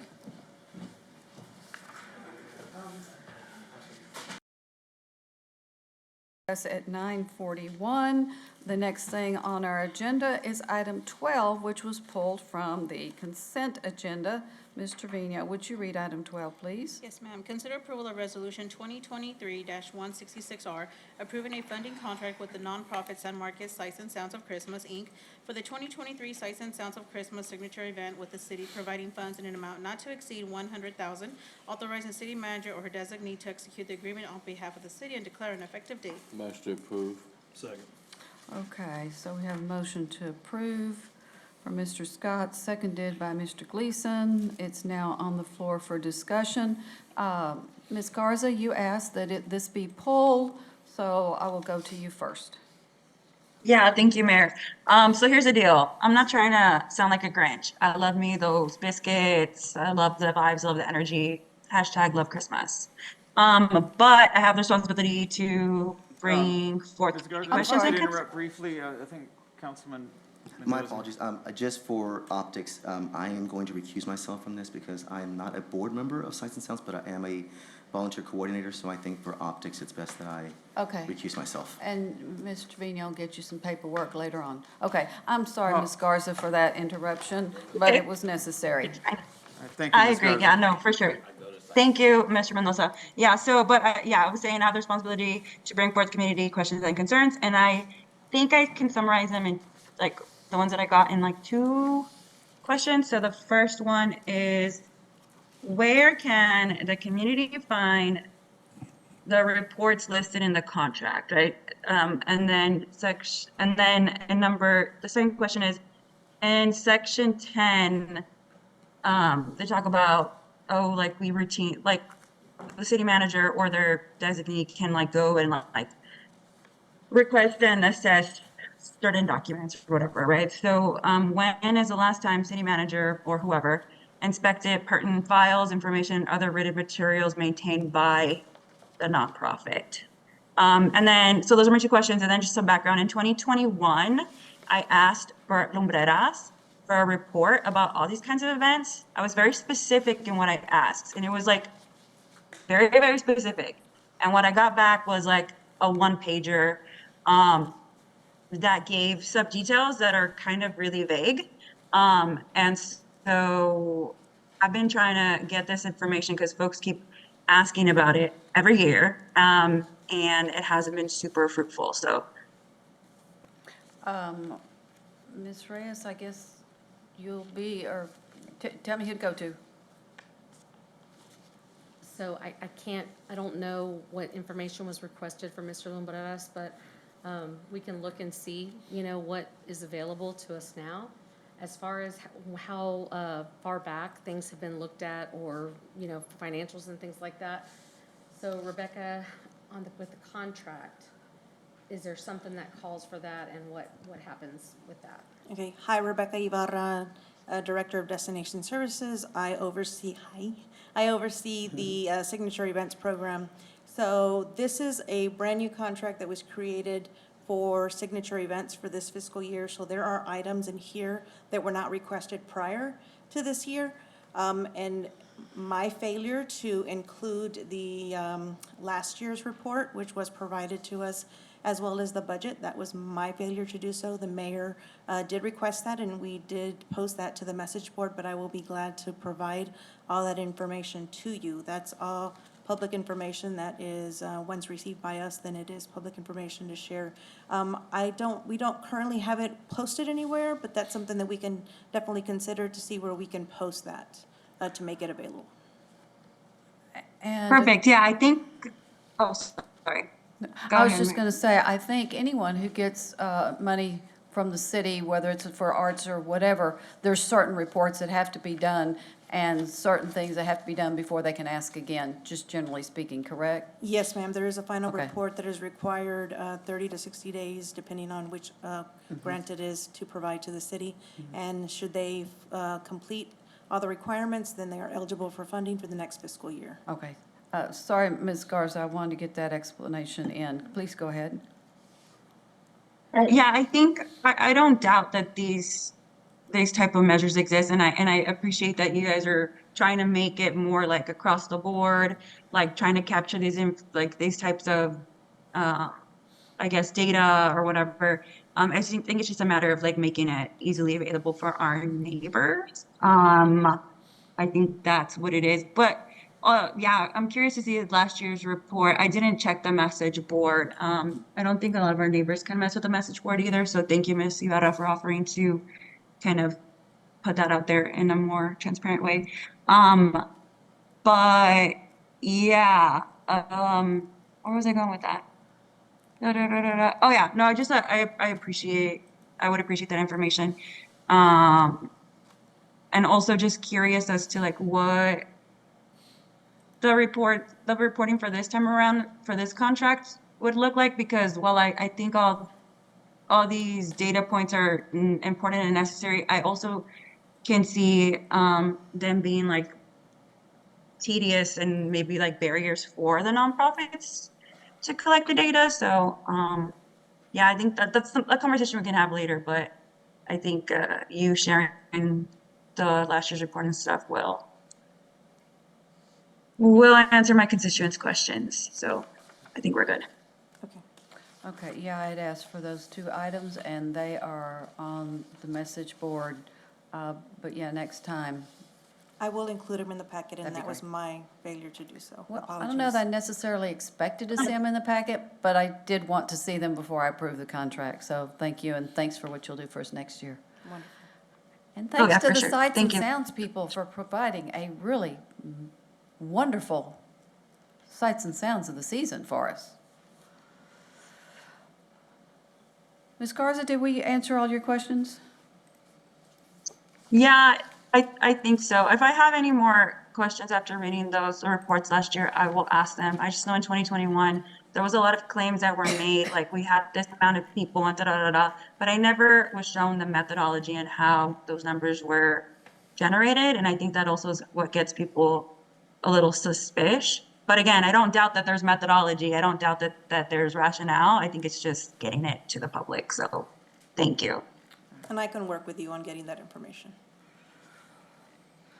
Okay, any other questions, concerns, thoughts? Then we will vote on that contract, Mr. Trevino. Mr. Prather. Aye. Mr. Scott. Aye. Mr. Gleason. Aye. Mayor Houston. Aye. Ms. Garza. Aye. Mr. Gonzalez? Okay, the motion passes 6-0 with 1 abstain. Okay, could somebody go get Mr. Mendoza and let him know that we're back? I believe, Mr. Trevino, we are on item 16. Yes, ma'am. Thank you. If you'll please read item 16 for us.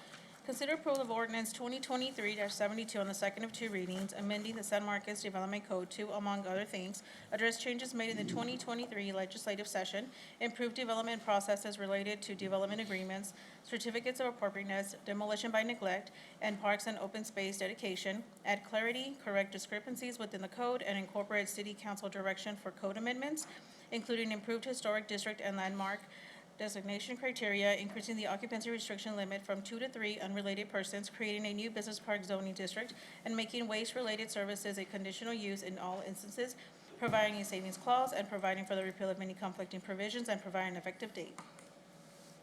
All right, this is second of 2 readings. We don't have a presentation. We do have a presentation. Motion to approve? Okay, Second. we'll do it, we'll go this way. We have motion from Mr. Gleason, seconded from Mr. Mendoza. There's a lot of good stuff in the packet, there's a lot of review, and then would you go through the questions that I asked so we know exactly what we're voting on? Yes, if we could move Thank you. forward 2 slides, Hayden, to the October 2nd action. Y'all took action on October 2nd to approve the development code with a few amendments and then postpone the action until December or sooner, if staff could bring it back sooner. And we're actually bringing it back sooner because we would like to propose approving the amendments as they were presented, which would include the occupancy restriction change to 3, the modification of the administrative conditional use permits approval to remove all of those criteria, and also, we're improving the notifications for development agreements. We have all the process improvements and things that are related to the state legislature changes. We think all of that is really good, the Historic Preservation Commission criteria. We would really like to get all of that approved. And then staff would go ahead and meet with those committees. We have the occupancy restriction conversation, the conditional use permit committee, which has a few charges now that we've been needing to get them together for a while. Which is an alcohol conditional use permit for those at home, Yes, following along. alcohol conditional use permit. And then also the notification improvements, we have a notification committee, which their charge has now expanded to include some additional considerations. But we would really like, and staff is recommending approval of the code as it was presented at your last meeting, and to allow staff and the committees to move forward with those charges separately from this process and come back with amendments in the future. Are we still hoping we might see those by December 5th? I don't, Or it'll the depend. second meeting in December, maybe? We're still, in all things governmental, fast-tracking those? Yes, we are Okay. trying to get those committees together this year. What we looked at when we were looking at the timeline to come back with code amendments was we only had about 4 or 5 weeks to get those committees together. And all of that turnaround is a lot, and to postpone all of this really good content, we just felt Yeah. like we should bring this back. And yes, we will. You're right. We will This was the thing to do. queue all of these committees up to meet this year. If we can get amendments and red lines turned around that quickly, absolutely, we will do our best to fast track it as much as we can. Okay, Mr. Gary, since we originally said December 5th for those items too, does the game start over tonight now that it's back before us and on the second of 2 readings? Or do we need to set a new expectation that's more realistic now for December 5th? Y'all can make you probably should set a new date, if that's, I'm hearing that it may need, you may need more time, correct? So the postponement of the approval action was to December 5th or sooner. Right. And I would consider this sooner with the charge that staff will do these and bring them back as soon as possible. Yeah, I'm just trying to put a deadline, not necessarily an emotion, but an expectation deadline that they'll come back this calendar year. End of the year? We can aim This for that. calendar year, okay. That, I have a question for, kind of a process question here. is it on that? Yes. Okay, Yes, go ahead. it's on these amendments in the committees. If we approve all this tonight, the committees come back with some changes. would that have to go back to P and Z and kind of reset the clock anyway? Yes, we would take those back through the Okay. whole process, would be my anticipation, because Yeah. it's new content that they have not seen. Okay. So as we say end of calendar year, that may be us kicking off a process for initial authorization before city council to really go through that entire process as it's outlined in our development Okay, code. and that's what I Okay. wanted to clarify was that I thought that clock might start over and that would have to, and so we're not really worried about that January 1st public hearing portion of it anyway. We can do that at any time. If the committees recommend changes. Go Is that ahead. correct? We would do the public hearings in the sequence that's required by code. Yeah, but we're not Mm-hmm. stuck by any timeline. You're concerned about that At the moment, we're 90-day, not. the Yes. 90-day rule? Yeah, and most likely at that point, we just have new public hearings on Yeah. any Yeah, new items. it's okay. I just Well, wanted to clarify they're for going to be everybody. considered new anyway. Yeah, Um, okay, thanks. Okay, my question has to do with the reason why we clump all of these together so that we don't have a new land development code of the month, because when people apply, they're under land development code. Will these being pushed that far into the future by several months mean that we're gonna have a development code as of today, and then another development code as of maybe January? It absolutely will, Okay. It is what it is. yeah, and it happens. Yeah. I was hoping if they were close enough together, it could be one, but it is what it is. Okay, that's my question. It is what it is. Any other thoughts, concerns? You go right ahead. Demolition by neglect, what actually is that? Demolition by neglect is when a property appears that it is going to be harmful to someone. Because it's being neglected, there's a process where we can send someone a letter, walk them through the process of let us help you demolish your building. That way, it's not causing any potential harm to people's health and safety. Okay, it's more like. Very okay. simplified, and Yeah.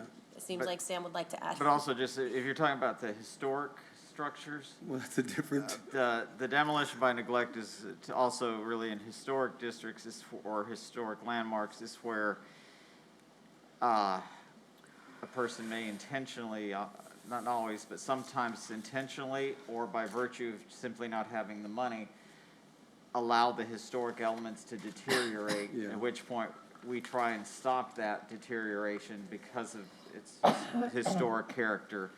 And then we try and find a way to see if we can get the building to be restored or at least stabilized. got it, thank you.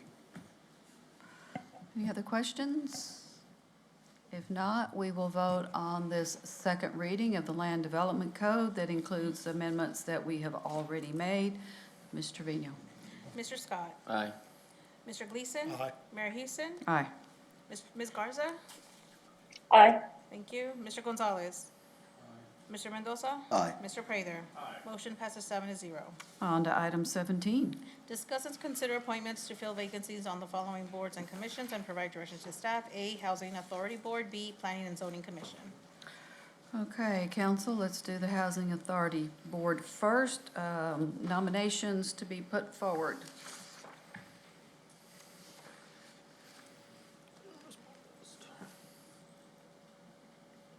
Nominations, I nominate myself. Can we, do we have a council slot for that? I don't think For this we one, it has to be a housing residence. Oh, that's right, it Then the has to be the housing authority. resident. I don't think you qualify, Mr. Gonzalez. Yeah. And we do have applications, We just have one for Ashley. which we just have one.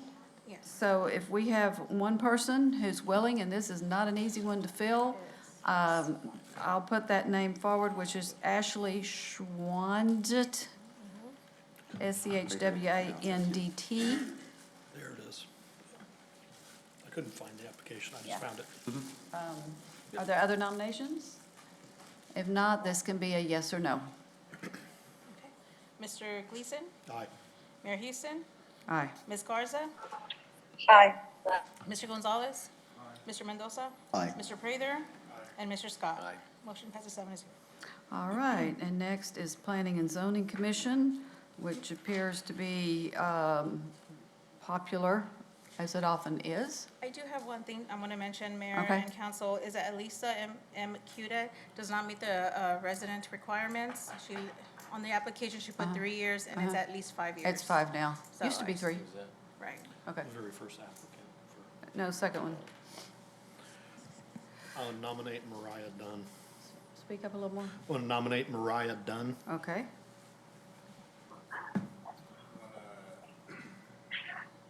Mr. Prather? The button actually works better if you press Okay, it there you go. lightly. I'd like to nominate Josh Palzick. Okay. Are there other nominations? And there's other great people that have put in applications as well, and I love it when we have really qualified people to serve on this very important board. I know a lot of us got started on the Planning and Zoning Commission. They deal with a lot of similar votes that they have to look at, you know, the pros and cons of aspects. So I'm just glad we have really qualified people that we're voting on right now. Good that we have, okay. So at this I have a point, nomination.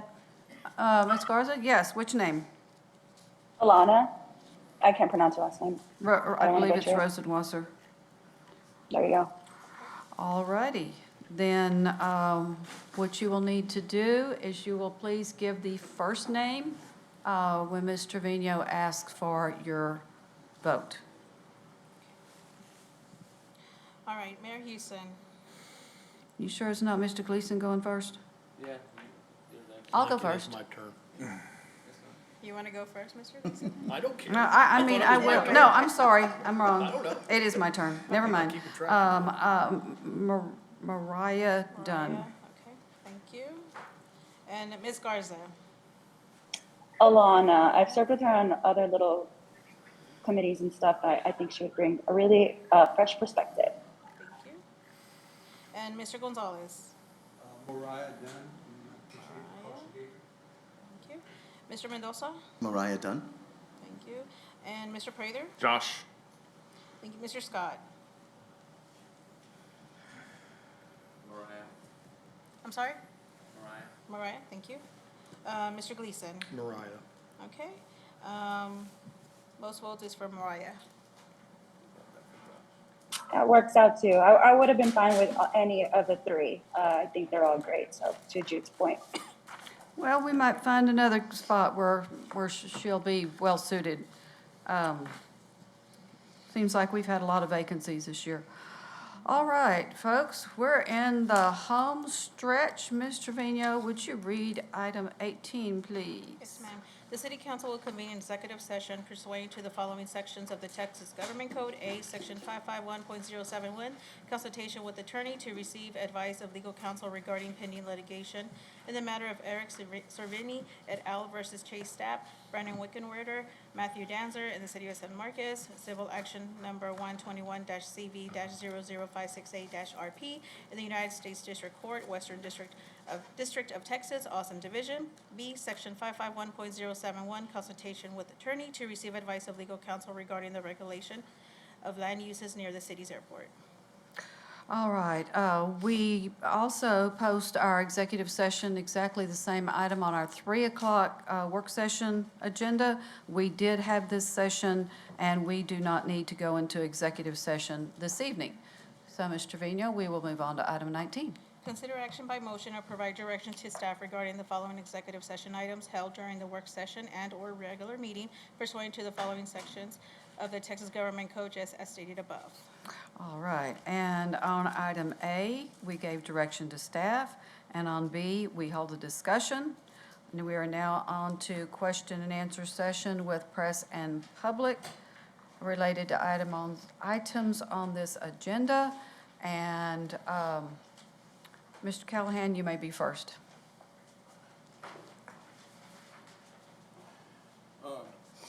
Has Amanda, State your name, please. oh, yes, my name is Billy Ray Callahan, live at 740 Center Street. Thank you. Has Amanda left already for this evening? I don't know. We haven't seen her in the back, so she may have left already. Okay, when I was at the Historical Preservation meeting on October the 5th, she has a concern about incentives. And if you can review that historical preservation meeting on October the 5th, the incentive that she mentioned, I have an answer for that. And also to Mendoza, I have to bring to your attention about the definition of men and women relationships. Usually when a man and woman marry, they usually the woman would take the man's last name. And sometimes women will marry and keep their maiden names. And then when it comes to couples, if couples are married and they're living in a house, then that's two individuals. But if they start to raise a family, then it becomes three. And so I just want to make that clarification, because married people belongs in housing. Students belongs in dormitories or apartments. And so the comprehensive plan that Andrea spoke of, it must accommodate both students and senior citizens. I know when senior citizens go downtown, they are outcast because the population is students. And as I mentioned earlier, students are like Alpha. Genesis, in the book of Genesis, they are Alpha, meaning that they are the young generation group. Omega is like myself. We are senior citizens. We belong to the Revelation. And so I just want to make that clarification. And like I say, I have a goal for Dunbar Recreation Center that involves 3 buildings, my building, the home economic building, and I want those 2 buildings to be modified after the Dunbar Recreation building in terms of aesthetics. And I'm almost out of time, so I request a workshop so that I can be there, and then I can go into this detail of my vision more clearly. Thank you. Okay. And I'm going to be heading home. We'll be behind you shortly. Okay, we also have signed up Carolyn Lone and Sarah Lone, but they were here at 3 o'clock. I think we fulfilled what they needed, so I'll mark them okay.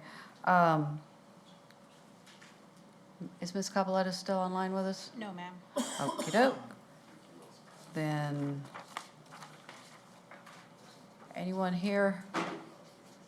Nope. Okay, I will accept a motion to adjourn. So moved. I got a motion from Mr. Gleason and seconds from Mr. Scott, Mr. Prather, and probably everybody else. Let's see who wants to, thank you, Mr. Callahan. Mr. Trevino, let's see who wants to go home. Ms. Garza. I want to get off this meeting and go home. I can't go home, but we can't finish this meeting. Yeah. Thank you. Mr. Gonzalez. Mr. Mendoza. Mr. Prather. Mr. Scott. Bye. Mr. Gleason. Aye. And Mayor Houston. Bye. Motion passes 7-0. We've adjourned at 10:07. It is 11:10 over here. Y'all have a good night.